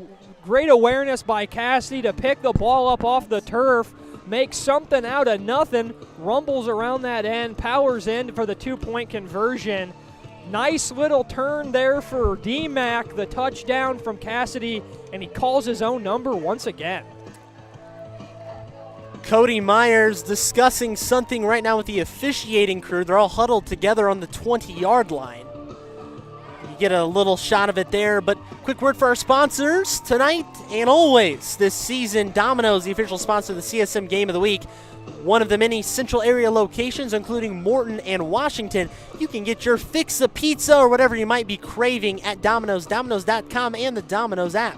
Also by Adameric Realty. You can call Adameric and his team to sell your home fast and reliably. Adam will sell your house in 59 days or he'll buy it. They've sold over 14,000 homes in the past 20 years, so the choice is obvious. Adameric. Next time you're selling your home, Adameric.com. Getting ready to kick off for the Chiefs, number 9, Brandon Griggs. So the Chiefs will kick off. For just the second time tonight, they led the game of the kickoff, and then since then they've just been receiving post-Eureka scores. Cody Myers still with very in-depth conversation with the officiating crew, obviously not happy with something. Nothing comes of it.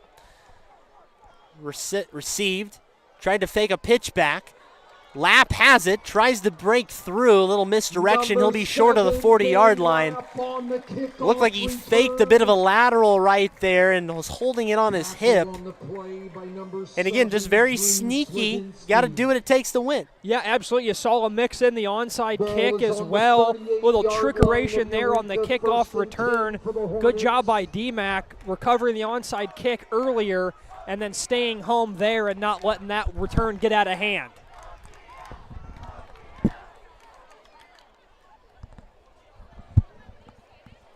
First and 10, we go the Hornets. They'll be just short of the 40-yard line at the 38. Mason Bowles was fantastic, as was his counterpart quarterback Dawson Dorn. Man in motion, McDonald. Under center. They do hand it off to Bowles between the tackles. And he'll turn his legs for a few yards.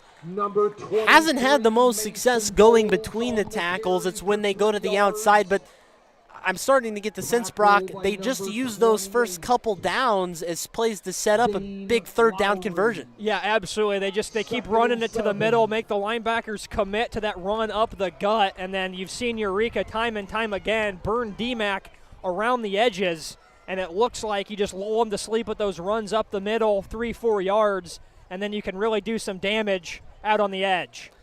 Another trick play, made a man miss, going to the outside, got some room to run, cuts across upfield. Will he beat the man? Down to the 5 and a touchdown, Eureka! Touchdown! Touchdown! They strike back in big fashion. Number 24. Troy Cooperschmidt again. He has been a terror tonight. You saw him catch a pass in the end zone, and you see him take that one around the outside once again. Dee-Mack unable to keep contained. He made a man miss in the backfield and was off to the races. Couple nice moves downfield. And Gavin, again, I think you got to shout out these Eureka wide receivers with their downfield blocking. They have done a tremendous job of springing some of these big runs to go even farther And another lightning strike there by Cooper Schmidt and the Hornets. So after DMACC strikes first in the second half, Eureka says, hey, we're not done yet. We've got some tricks left up our sleeve. Cooper Schmidt, his second TD of the evening, and it puts him up 28-8. What about that? Just another outside play to go for a big gain, that time a touchdown.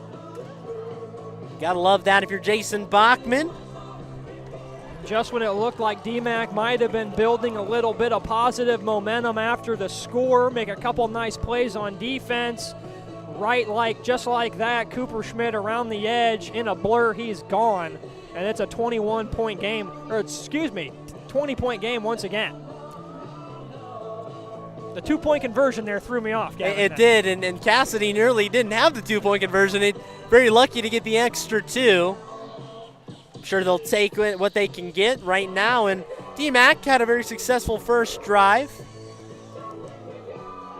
So they'll try to do it again here with plenty of time left to go in the ball game. Scores around the area. Our other counterpart game on CIProud.com, it's 28-0, Morton over Pekin. Again, if you're looking for Morton and Pekin, that game's on CIProud.com, currently at halftime. Jonathan Michael and Lateef Love on the call. Return for DMACC will be stopped about the 26-yard line, give them. And the Chiefs go back to work on offense. Last time, Swedinsky hauled in a real long reception, which would set up a touchdown eventually. I got to say, I'd like to see the same thing again here from the Chiefs, but then again, you got to think, what have the Hornets adjusted with? Yeah, absolutely, and that was really the first time all game, aside from the drop by Dalton Burr in the first half, that DMACC's been able to get behind this Eureka secondary and find a completed pass. Well done there by Cassidy on the last drive, finding Swedinsky. Give him 27-yard line to start out with, and a flag there. Looked like it might have been blown up.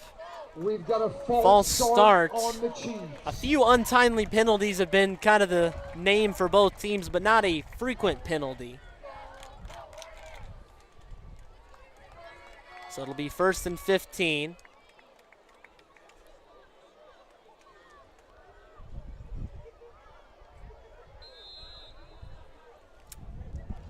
They'll go back to work here after the 5-yard backup. Cassidy's next to Eccles. Cassidy's going to pass this time. Goes short again. Swedinsky was not in position. Looked like he overthrew his man. They really like that play, though, to Swedinsky on the about 5-yard out route. Just couldn't hook up that time. Yeah, and really every time just miscommunication there between the quarterback and Swedinsky. He's been opened every time they've gone to that play, just unable to connect on it there. Eureka's playing a little more conservative in the secondary, allowing them to have some of these short receptions, backing on their big tackles and whatnot. Cassidy rolls out, will find a man. It is Swedinsky again. He'll get up past the 30, and it won't be enough for a first down. One of the first tacklers Going to be about 5 or 6 short, and probably it'll bring up 3rd down. Braden Kemp, number 10. So manageable situation, but you feel like DMACC's got to capitalize on every drive to get back into this ballgame. Yeah, absolutely. They're really behind the 8 ball there, but that play did accomplish just about all you can ask for on 2nd and 15. You're backed up. Just get about 10 to 12 yards. They did that. So they're they're back on schedule here on 3rd down. Now they just got to make a play. Crowd gets fired up. Cassidy again looks to throw and didn't have his man. Rushed it once again a little bit. We've seen that a couple times tonight. He tried Bryce Basham on the near side to us. I feel like Cassidy has it in his mind. He knows where he wants to go. He knows what the play is, just rushing it. Yeah, rush that one a little bit there. It looked like number 20 from Eureka might have had a little bit to do with that, as he was kind of guarding both Swinski and Burr there, a little in between. Yeah, just a rush throw there by Cassidy, and leads to an untimely incompletion. So to bring the punt unit out, 5 seconds on the play clock. They got to go quick if they want to get it. 2 seconds, now 1. Quickly rush off the snap, nearly blocked. It was a rushed play and fair catch right about where they started their last offensive drive this half. Just Dee-Mack just still with a little miscommunication, down 2 starters and quarterback Chuck Hathaway coming into this game. Britton Denniston has played in very limited fashion. He's certainly, you can tell, is far from 100%. But I talked to Cody Myers, Brock, before the season started. You know, even before knowing about these injuries and things, he said kind of the theme of his team is, you know, whatever's going to happen is going to happen. Our kids are just going to fight back, and the odds are stacked against them, but DMACC has been fighting. Yeah, certainly have not rolled over and given up here. They've answered everything Eureka's given them as best they can here. And need another stop on defense. Dorn airs it out, though, finds a man. They continue to punch back. Eureka, another big play. Dorn to lap. 62 yards on the touchdown. Had to pull the calculator out for a second to dial up how much that one was thrown, but that was about a 30 or 40 yard pass that easy run out. Lap had nothing in front of him. Yeah, absolutely. Beautiful ball there by Dorn. First deep ball down the field that Eureka's connected on, and it's a home run. And when you're this Hornets offense, when you have this many home run hitters at your disposal who can go out there and get you a big play at will, what a nice little feather that is in a cap for a head coach. And head coach Bachman certainly liking what he's seen through 2.5 quarters here tonight. Indeed. Hitting home runs like the Atlanta Braves. Big play after big play. Bowles in the first half. Now Dorn has just gone to the air exclusively. They've ran about 3 plays from scrimmage and about not even half a quarter. We've seen 3 total touchdowns. Eureka's put up 2 scores. DMACC has put up the 1. Just deflating for DMACC as they came out with a good punch, put up 8 points in the first 4 minutes, and then Eureka has responded and then some. Yeah, just a beautiful first start to the half for DMACC, and it's turned sour here pretty quickly, allowing back-to-back touchdowns to dig the hole a little bit deeper. Now sits at 27 here. DMACC needs another one of those big spark plays like Sawinski provided him on the touchdown drive. Brandon Trent ready to kick off. DMACC will try to find a spark. They will return it. Looks like it'll be Eccles. Eccles does have a little room. He'll find some good field position there past the 40-yard line, so an incredibly long field to go. You'd like to think that if they can get a quick touchdown sooner rather than later, it's still not over. Eureka firmly in the driver's seat at the moment. But you know, on your side mirrors, it may say objects appear closer than they appear. You know, I feel like kind of how DMACC is. They're always just hanging around. Yeah, and now, you know, that's what happens. You know, Eureka's got to make sure they don't do that, because you let these teams hang around. One play bounces your way here and there, and you can blink, and it could be a 1 or 2 score game again, just like that. So certainly not out of the woods yet, or the Hornets.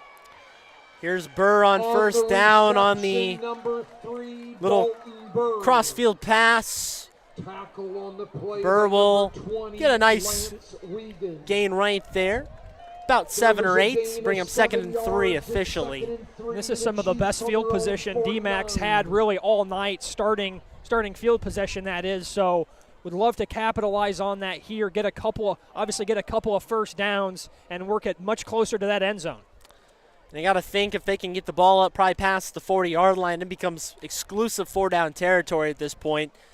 At this point, it doesn't matter. You know, if Eureka's going to make a big play, they're going to make it no matter where they are on the field. DMACC trying to make a big play. This was a keeper, it looks like. The ball carrier, number 29. It will be Eccles, though, on the direct snap, and he'll get tackled about 2 yards short of the sticks, 3rd down. midway through the What's your third down take here? What do you go with? Well, I really like. I think you go screen pass here again. That's really worked. I think Eureka's going to be looking to be aggressive here on third down, rush the passer, get after Cassidy. I think if you can get it out quick, a completion on a screen pass might be enough to get the first down here.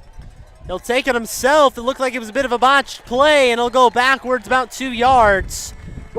Stopped right there, and the Eureka D-line, for good reason, fired up, drives them backwards.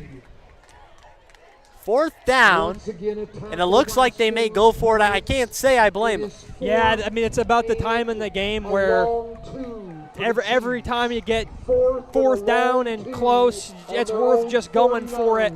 Down multiple scores here. Huge play in the game here for Dee-Mack if they can convert this.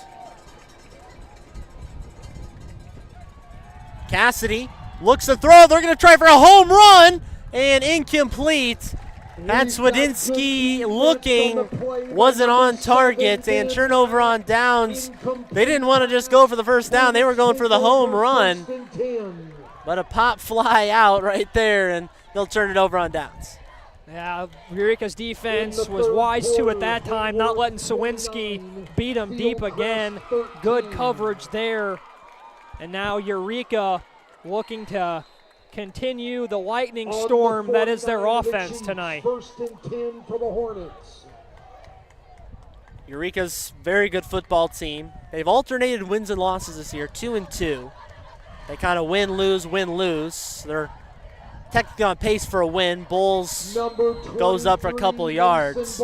I think probably that's the biggest thing Jason Bachman would like to see is, you know, you're going to have your struggles at time early in the season, but you want to find that consistency. You don't want to be just trading win-loss. You want to be able to string multiple wins together in a row.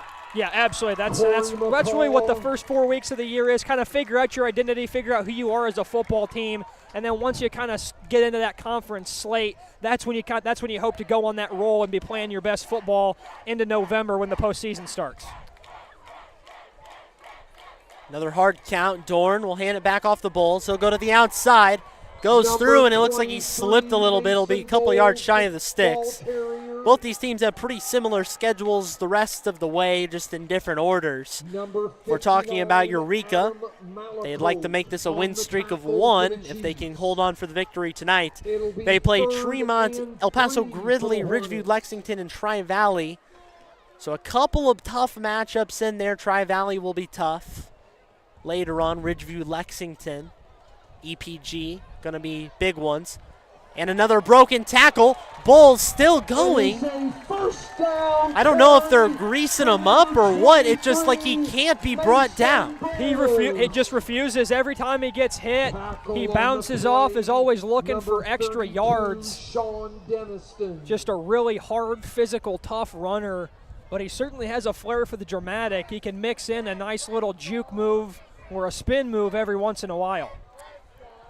1st and 10 for Eureka. He doesn't look like the most finesse running back even, but he just is playing the part, doing it really well. Big credit to Bulls. Yeah, and boy, how about just up and down Central Illinois, the talent that some of these teams have at running back. Just really a special position here in the Peoria area. Really is. Dorn keeps it himself, didn't have anybody to pass it to, so he'll get a modest gain, 6 or so on the keeper. But there are tons of great running backs. I feel like every game we go to, which we always try to look around for what's going to be one of the best matchups. Big school, small school, Big 12, Mid-Illini, Heart of Illinois, doesn't matter. But the running back competition has been great. Even on some of the teams that aren't as successful, they always seem to field some excellent running backs. Reason being, Central Illinois football produces a lot of guys to go to the next level. Here's one of those jet sweeps finally blown up. Dee-Mack finally found the number.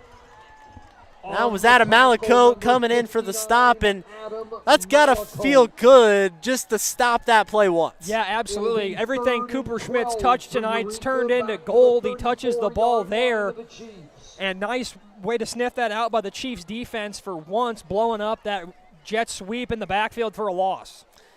Malacote with one of the first tackles for a loss tonight. That's a big one. Sets him back to 3rd and 12. Dorn rolls out, gonna pass. Flag on the play, probably coming back. We have an incomplete And a nice pass hit and there a from penalty Burr. flag on the play. I wonder if the Chiefs will decline if this is indeed, it will We've be a got an hold. offensive holding penalty on the Hornets. You'd have to imagine, right, with as good as Eureka's been on 3rd down today, you don't even want to see that down up on the scoreboard. Indeed. Let's see what they do here. Nobody's moved yet. We're still sitting on 3rd down. It looks like the officials will get together. It will be 4th down. They will decline, which again feels like the right call. So now you just got to get one stop and you get the ball back. 4th and 12 for the Hornets. The penalty was declined by the Chiefs. The Chiefs trying to make it stop. Here come the Hornets on 4th down. Dorn takes it. He's going to pass. He's going to air it out. Finds a man deep. Hit over his head, and it'll be turnover on downs. Burr, another nice hit in the secondary. But they turn the ball over on downs, and the Chiefs, after some early scores by the Hornets, make a stop. Number 48, Mason Stoller, was the intended receiver. Some other for the scores Hornets. around the area. Peoria High up in big fashion over rival Manual, 44-0. Metamora leads Canton at halftime, 40-0. East Peoria trailing Dunlap 40-0 at halftime. Still same score out of Morton and Pekin. Normal West up over big time over Richwoods, 42-7. Big one between Jacksonville and Notre Dame, 22-21 Crimson right now. That's a big one down there in Jacksonville out of the Big 12 Conference. Back here, it's going to be maybe a half yard on the keeper for Eccles, the direct snap. Number 29, Max Eccles. Eccles has only had about 13, 14 carries coming into this game. And obviously with the injuries at hand to Albrighton and Denniston, he's been thrust into a more prominent role tonight, but he's at least matched that carry total in this game alone. Again, you may have seen Denniston in this game. He was not expected to play originally, just trying to tough it out, but not 100%. It looks like he will be shut down the rest of the game. Up the middle, Eccles turned in the legs, and Eureka thought they brought him down. He just kind of kept going. Down carry for the Chiefs. Near midfield now, 33 seconds left, so probably we get one more playoff before the end of the 3rd quarter. Nice hard run there by Eccles, even though the scoreboard not in Dee-Mack's favor. It's a young man still running real hard, fighting for every yard. On their own 48-yard line. And Cody Myers said it's just been kind of an emotional roller coaster of a season so far. Having the injuries to their senior leaders, starting off 2-0, losing the last two, really tough. But then again, you've got young guys already stepping up and finding ways to improve. Eccles, a little reverse play. This time it looks like it's Burr on a little end around, and he'll get about 2 yards. And that should end the 3rd quarter. And that's where we'll leave 3 quarters of play. 3 touchdowns total, 2 from Eureka, 1 from Dee-Mack as the Chiefs finally get on the board. But home run hits to Cooper Schmidt and Lapp put Eureka up an extra touchdown, 35-8, as we'll leave it. Quick break in the action. Let's get a quick word for our great sponsors. First of all, over at Domino's, Brock, I'm always feeling hungry right about this time. Game's winding down, a lot of action. It's got me feeling hungry. Domino's is the choice for your next post-game or mid-game meal or anytime. Domino's.com to sign up for their rewards program. You can earn free food. Who doesn't like that? Plenty of options to choose from. Classic pizza, pasta, wings, and more at Domino's. Also, by Adameric Realty. Adam-Merrick can have your house sold in a flash. You know, the housing market can be difficult nowadays, but Adam-Merrick and his team can make it easy on you. You can go to adamerrick.com to learn more about how he'll buy your house if you can't sell it in 59 days. The obvious choice is Adam-Merrick. Brock, speaking of me being hungry, I got to go back to the post-game meal and the pork chop we both partook of. I always give my weekly pork chop review, seeing who's got the best one around Central Illinois. And a timeout from Eureka will let us talk about it. How nice of them to give us an extra 30 seconds to review their chop. But, you know, the bar has been set pretty high among the schools I've been to so far. I know you haven't been to quite as many games as me, but been to Normal Community, Normal West, Dunlap, among a couple other schools. Really had good things to say about Normal Community. They're kind of the team to beat, or the school to beat right now. Well, they had an excellent pork chop here. Before we get to our official ratings, give me some thoughts on the pork chop. Yeah, no, absolutely. I had to divulge in that before the game. I think I was involved 2 weeks ago in Washington when you guys were in the booth. That was a pretty quality pork chop there as well. But I think for my favorite, I think I got to shout out Cody Roskins 2 weeks ago. He mentioned Farmington. Now, Farmington, they do have a pretty good pork chop, but Eureka, very close second. Was very impressed with the food spread they had here tonight. Indeed. I'm going to give my official rating because, you know, I got to get down to the specifics here. I believe my official rating was in the 8.2 or something for Normal. I'm going to give this a really good 7. This is a really good 7. Quality pork chop. So if you're here at Eureka High School, I'd fully recommend. You could smell it walking in. Yeah, I was telling Gavin, I was smelling it pulling into the town to begin with. So that's how you know that a pork chop's good, when you can smell it from a couple blocks away. Indeed, and right there, Cooper Schmidt was smelling another TD, this one on defense. In and out of his hands, that would have been a pick 6. Guaranteed if he would have caught it. 5 seconds in and an early scare for the Chiefs. 3rd and long, right at about the 50-yard line. And it's going to be a flag here. Did look like a bit of an off play. Going to be a false start on the offense. But yeah, the pork chop was excellent. Put a little Sweet Baby Ray's on that. That's a 1 tier right there. It was plenty of chop to eat. Well, they weren't skimpy with the pork chops. No, they were fresh grilled. The bun was good. Really good things to say about it. My only critique, you know, I'm a very picky eater, Brock. I would have seasoned it just a hair more. Yeah, I mean, yeah, really, you know, nothing's perfect. Everything can improve a little bit. You know, maybe Eureka hears this, takes it into consideration, and they'll have it spiced up for you next time.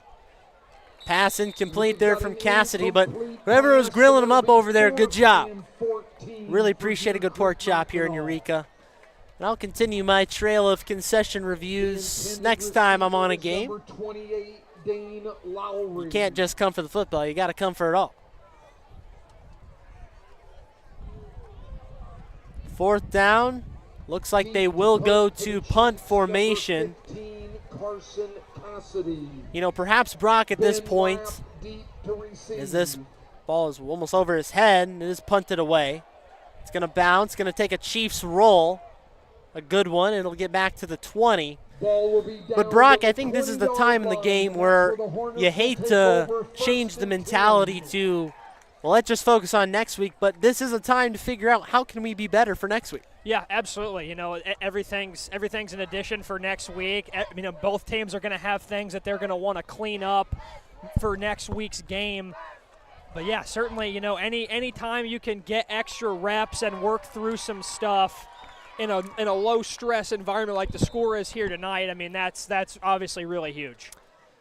And again, you ask anybody on DMACC, this is not the team they're supposed to be, down 3 of their top players. No doubt about that.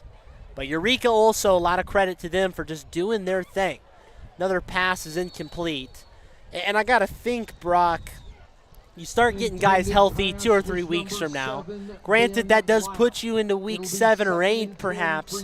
But if you can limp along, they do have a couple winnable games. Tremont in week 7 probably winnable. They have Ridgeview, Lexington in week 9. Definitely a possibility. It's just the games against Tri-Valley and EPG that maybe are a little bit worrisome. they'll need to grab 3 wins in order to make the playoffs after this week. Yeah, absolutely. And Tri-Valley, the heart of Illinois Conference, powerhouse for the last really several years. Feels like every year you look up in the 2A, 3A playoffs, and there are those Vikings from Tri-Valley making another deep playoff run. They are so good, and a lot of people thought, oh, maybe they'll take a half step back this year, lost a lot from last season. Nope, Tri-Valley is the same old Vikings. They are up to their old ways and terrorizing opposing teams. That's going to be a tough one. But then again, you get guys healthy in a week or two. You never know. They do play them next week, so that's going to be a really tough one for Dee-Mack. But then again, this could be a very different team in a couple weeks. Here's Dorn. Dorn rushed to the outside and hit on the sideline. Didn't give himself up, though. So a legal hit. Didn't do anything unnecessary. And you see Dorn, he loves it. He popped right back up, signaling for the first down. Just a clean, hard hit there on the sideline. Dorn eats it, pops right back up, excited for the first down. Eureka wants to continue their success they've had tonight. Again, next week they go in to play Tremont, probably a very winnable game for a rebuilding Turks program. Finds a receiver for a very short gain. Kind of, again, opposite schedules. A lot of the same teams left on the schedule for both of these teams, as Eureka will get a couple of the easier games out of the way before EPG Week 7 and Tri-Valley Week 9. DMACC has Tri-Valley next week, and we'll finish up with a couple of easier games. Here's Wiegand. Comes out. He's had some nice runs. Hit hard out of bounds. That's Sean Denniston. Again, that kid's a sophomore, and he is throwing his body around. I mean, I'd be excited if I were a Chiefs fan. Yeah, absolutely. That kid's going to be a real good player in your program for the next 2 years, as he looks every bit of 6 foot 190, and maybe even then some. He's flying all over the football field. Nice hit there on the sideline by the sophomore. I thought the whole thing was they'd kind of embellished the height and weight a little bit. I feel like they're not even doing justice to what he is. Yeah, usually you see guys give him a couple inches, a couple pounds, but I think they're robbing that young man of inches and pounds. And robbed of a touchdown right there. Lapp had another one in his tracks, tried to catch it about the 10-yard line, in and out of the chest, and boy, that would have just made this crowd go crazy. It would have, and it was similar to the ball that Bird dropped in the first half. Might be something to do with that side of the field, as 2 would-be touchdowns hit the turf, 1 each there, as Ladd looked to get in the end zone again for the Hornets. Another big play, almost that time. Dorn will pass once more. Does find a man this time. He'll be short of the sticks. Got a reception by number 48, Mason Stoller. Stoller with the reception. That's another thing about the jerseys I just kind of keyed in, Brock. You don't see a lot of teams with names on the back of the jerseys. Eureka has the last names above those numbers. Yeah, I was about to say I didn't even really notice it until just a couple minutes ago. That is, don't see that, especially at the high school level, names on the back of their jerseys. But that's awesome that Eureka's able to do that. Helps us out a pretty good deal too. It does. Wiegand bursts to the outside. He's got a first down. There's a flag on the play. And as much as we're going to talk about Bulls, post game and the success he's had tonight, Wiegand has been fantastic. He wasn't really had done much coming into this game. He's a big defensive player, but he only had 50 rushing yards coming into this game on 8 carries. This game, he's probably matched that and then some. Yeah, and that's one of the things that these lopsided games and scores allow you to do. You can get some new bodies in there, get some fresh legs, get extra guys, some extra reps. So, yeah, Wiegand taking an opportunity and running with it. And he was even in there, I believe, in the first quarter. I thought, we saw him for some select plays. He looks to maybe be a little more included. Jason Bachman finding kind of a secret weapon, perhaps, in the backfield alongside Bulls. Man in motion. Dorn Looks to air it out. Under pressure, another flag comes out. Tries to keep it himself, stumbles, and will be short of the first down. If this flag's on Eureka, I'm sure they'll accept it. Coming off the keeper, holding again on the Hornets. And that's really, oh, sorry, I didn't mean to interrupt you there, Gab. That's really been the only thing that's knocked Eureka off schedule and off track tonight, has been a couple holding penalties on some bigger chunk plays that have had to come and get walked back. And I was just observing Jason Bachman just a little bit annoyed almost with his team. Like, hey, come on, let's clean the penalties up a little bit. We have no reason to be doing this in this point in the game. We've had such a great game so far. You don't want to take that bad energy into next week, never leave anything to chance. Just focus on the little things. Jason Bachman, one of the reasons they've done a fantastic job here. Yeah, another penalty as he takes the headset off and is just a little bit disbelief right now. It will be 3rd and 24 for and the Hornets. Quickly enough, it's back to Country Mile, Terry. Haven't quite got there since the first quarter.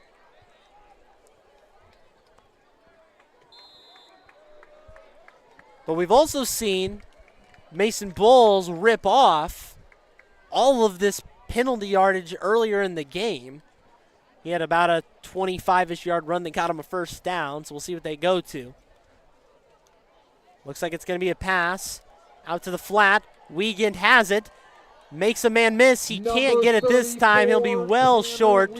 Still behind the original line of scrimmage, and looks like Eureka will punt maybe for the first time this evening. Yeah, I was about to say, I don't know if they've had the punt unit come on to the field yet tonight, so a rare sight for the Hornet fans tonight as the punt unit now on the field.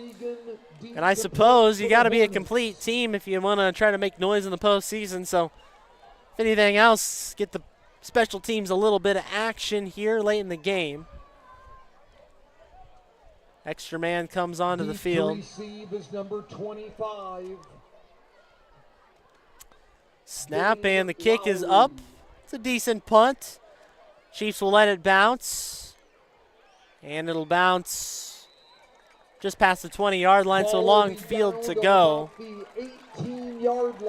Brock, as we cross the halfway point kind of officially of the high school football season, first of all, crazy to believe we've already gone through now almost 5 weeks of high school football. Seems like just moments ago we were previewing high school football teams on CSM Overtime, talking with coaches. But this is really where you start to get the grind. This is where guys' legs are tired. How can these teams, in effect, clutch up here late in the season? I mean, what does it take this late in the season? Yeah, I mean, I think we were just talking about it a couple of seconds ago, just those little things, the little details. I mean, Eureka is going to be happy with the look on the scoreboard tonight, but when you look down at the game film, couple sloppy plays, a couple turnovers, some sloppy penalties. So I think there's always room for improvement, and it's just, always finding something to build on. Each and every day, guys get nicked and bruised, and just finding a way, keep coming into the weight room every Monday morning and just ready to go. And a timeout from the Chiefs.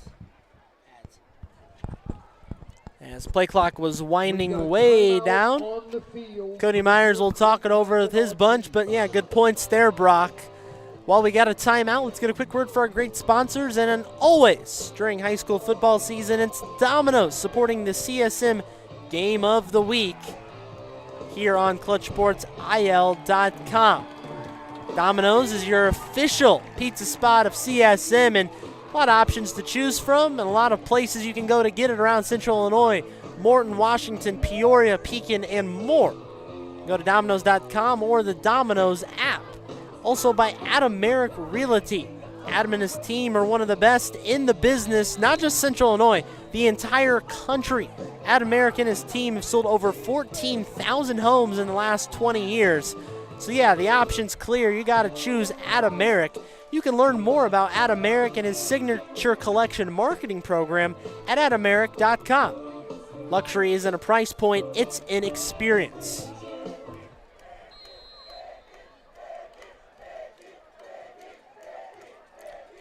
Here come the Chiefs again, and it'll be a short gain.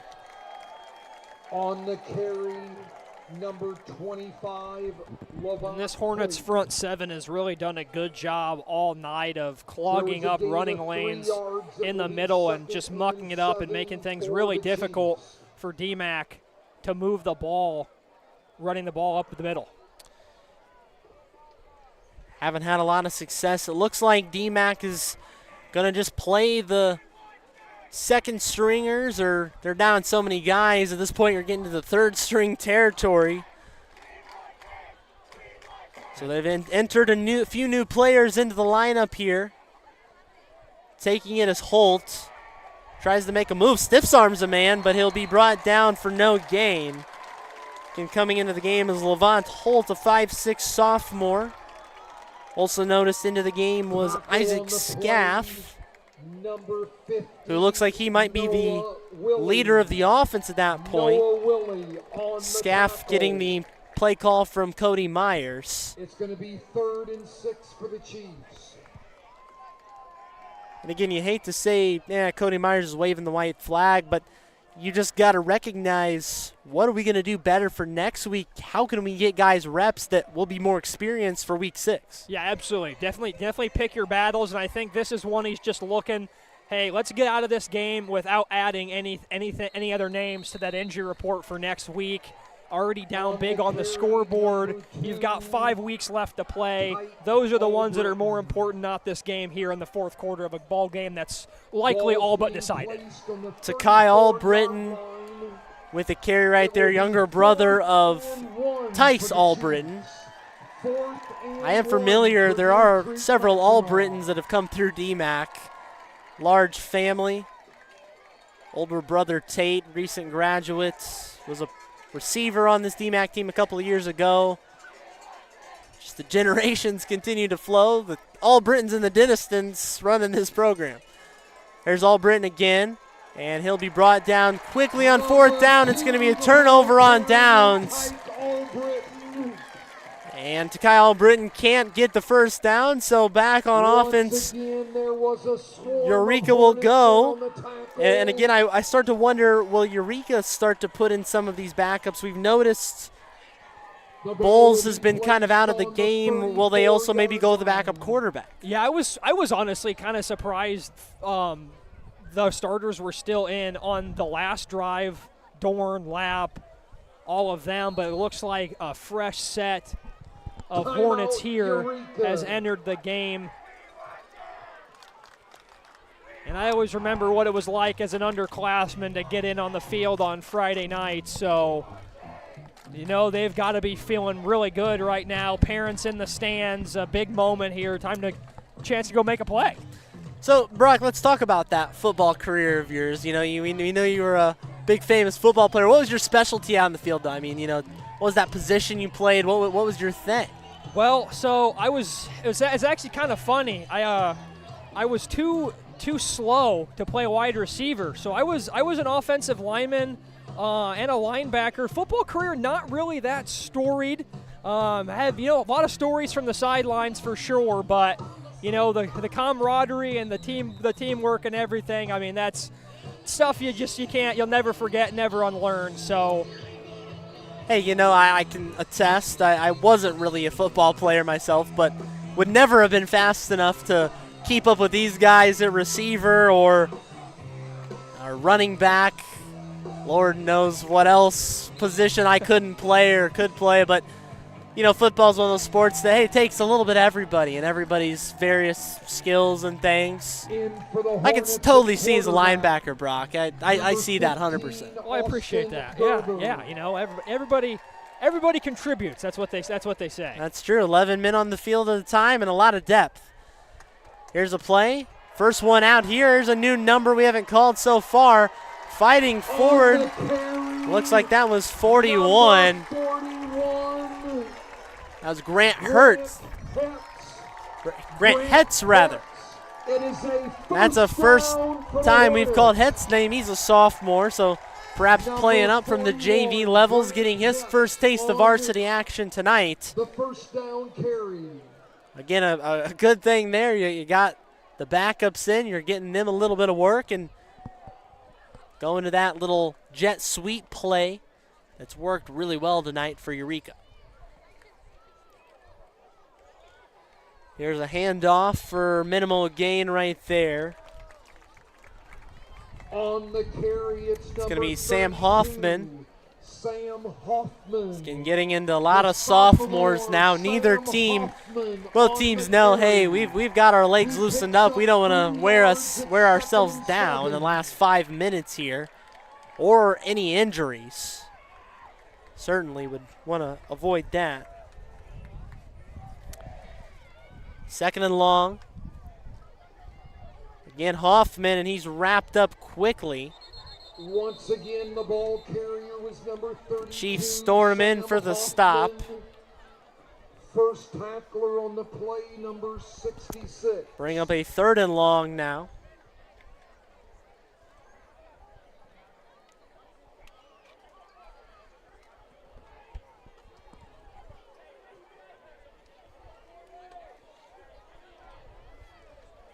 Eureka trying to keep things moving with a largely backup group in. Austin Grebner is the quarterback now, and a timeout on the field from Eureka. Jason Bachman will try to dial something up with his reserves and get all about a learning experience here. Brock, though, we look ahead, and we've looked at both of these teams, but around the area, you know, we both obviously keep up quite a bit with high school football. It's a little bit of our job, but also a hobby, and I love high school football, so always keeping up with all the teams in the area. Who catches your eye? Maybe a team from the big school aspect, maybe a team from the small school aspect you think can be really dangerous going into October and even beyond? Well, I'll give a shout out to the alma mater, Starr County Rebels, and what used to be the Lincoln Trail Conference. They were up 7-0 last I checked, 4-0 on the year. Looking pretty good for small school.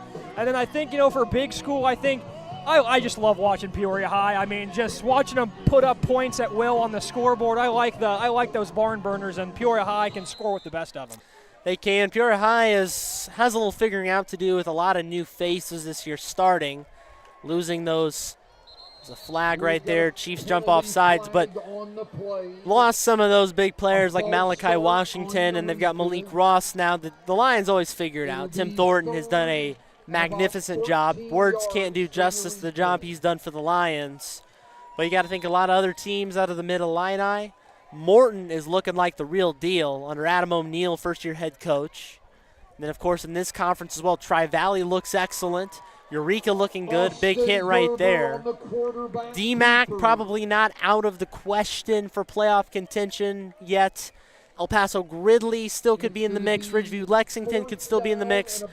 I think probably the best way to sum up this year in Central Illinois, yeah, you got some of your top teams, but the crop of teams has almost never seemed deeper. Yeah, absolutely. I mean, that selection bracket is going to be. There's going to be some teams that felt like they were slighted and left out, but unfortunately when you've got this much depth, some teams are going to have to be left out. And it's certainly at a good spot here for Central Illinois football. Indeed, Brock Thompson with the catch, and it's a first down for the Hornets. But you mentioned, yeah, 5-4 makes you playoff eligible, does not guarantee. There are 5-4 teams, you know, every year that get left out, and as disappointing that is, you want to get to 5-4, but no guarantee. Grebner on the sideline, and I'm going to say he was out of bounds. He caught and then stepped out quickly. But again, a lot of good football left to watch, and you've got all of the action here on ClutchSportsIL.com the rest of the way and even into the playoffs. We'll try to bring you as many playoff games as possible. I know there are some things that may prevent us from every playoff game, but we will do our best to be there and live for you if you can't make it to the game. Maybe you're watching from another state. Who knows? Maybe even another country. You never know, Brock. There's eyes everywhere. There is. High school football fans everywhere. Grebner to the outside. It's a touchdown for Eureka. looking like a track star right there. Just went to the outside and went in for 6. Nice play there by the backup QB. Calls his own number, scampers into the end zone around the left end, and the route continues for the Hornets as the backups punch one in the end zone.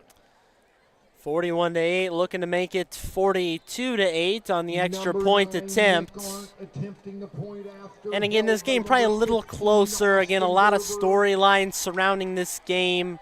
But without a shadow of a doubt, Eureka took care of business, and they didn't leave anything to chance, which I think is probably what you give the most credit to. Yeah, absolutely. I mean, this definitely felt like one of those, they call it the trap games. There's that old adage, and it certainly felt like that. You know, DMACC's down 2 of its best players on offense. They're spark plugs. And so for Eureka to come in here, never look back, and really just put the gas on from the first quarter has been an impressive wire-to-wire victory here for the Hornets. Certainly has. They've done a lot of things right, and as you mentioned, want to clean up a few things here and there, but that's all to leave to the film and practices next week, as they've got yet another winnable game against Tremont. They'll not going to put anything officially out there, but, you know, probably in a good position to end up 4-2 after week 6, which would set them up really good if they can just overcome one of Ridgeview, Lexington, Tri-Valley, or El Paso Gridley in the final 3 weeks to make themselves playoff eligible. Now, as for DMACC, they'll have a bit of an uphill climb, as they'll have to gain a couple more wins than that to become playoff eligible, but not out of it. Certainly a possibility, and never say die. Getting ready to kick off for the Hornets. Hornets will kick off again. A lot of Chiefs backups. It's kind of see on the opposing sideline. The Chiefs largely got a lot of players sitting. Big block right there being thrown out. I think that's Sean Denniston, a man amongst boys out there. I feel like this has almost turned into kind of a JV matchup, and he looks like a grown man. Yeah, he's running around looking for contact. He's had a couple really nice plays on special teams, defense, and even getting involved on offense. So Chiefs fans, be excited about number 32 in white jogging off the field over there. You know, I'm a few years older, not much of a football player, but I wouldn't run at Sean Denniston. No, I mean, like we said multiple times, I think 190's on the lighter side of what he looks like. He looks like a man amongst boys out there. 190 doesn't do justice, and I think a lot of it's muscle. That boy's been eating, though, for sure.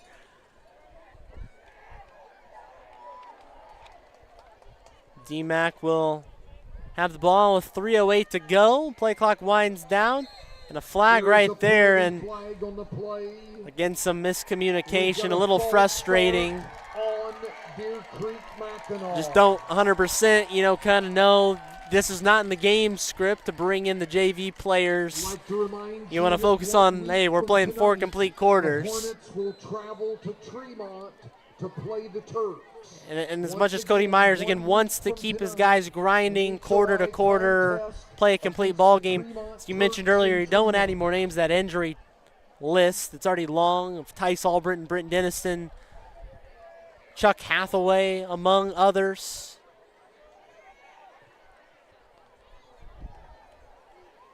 First down, it's a pile. Went nowhere. Levant Hoyt.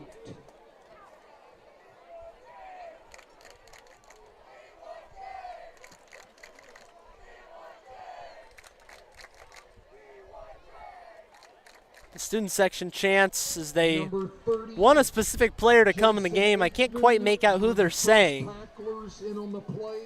That's also part of the atmosphere, Brock. You know, you're that player that, hey, you don't get in much, or you're the JV guy, and the fans want you.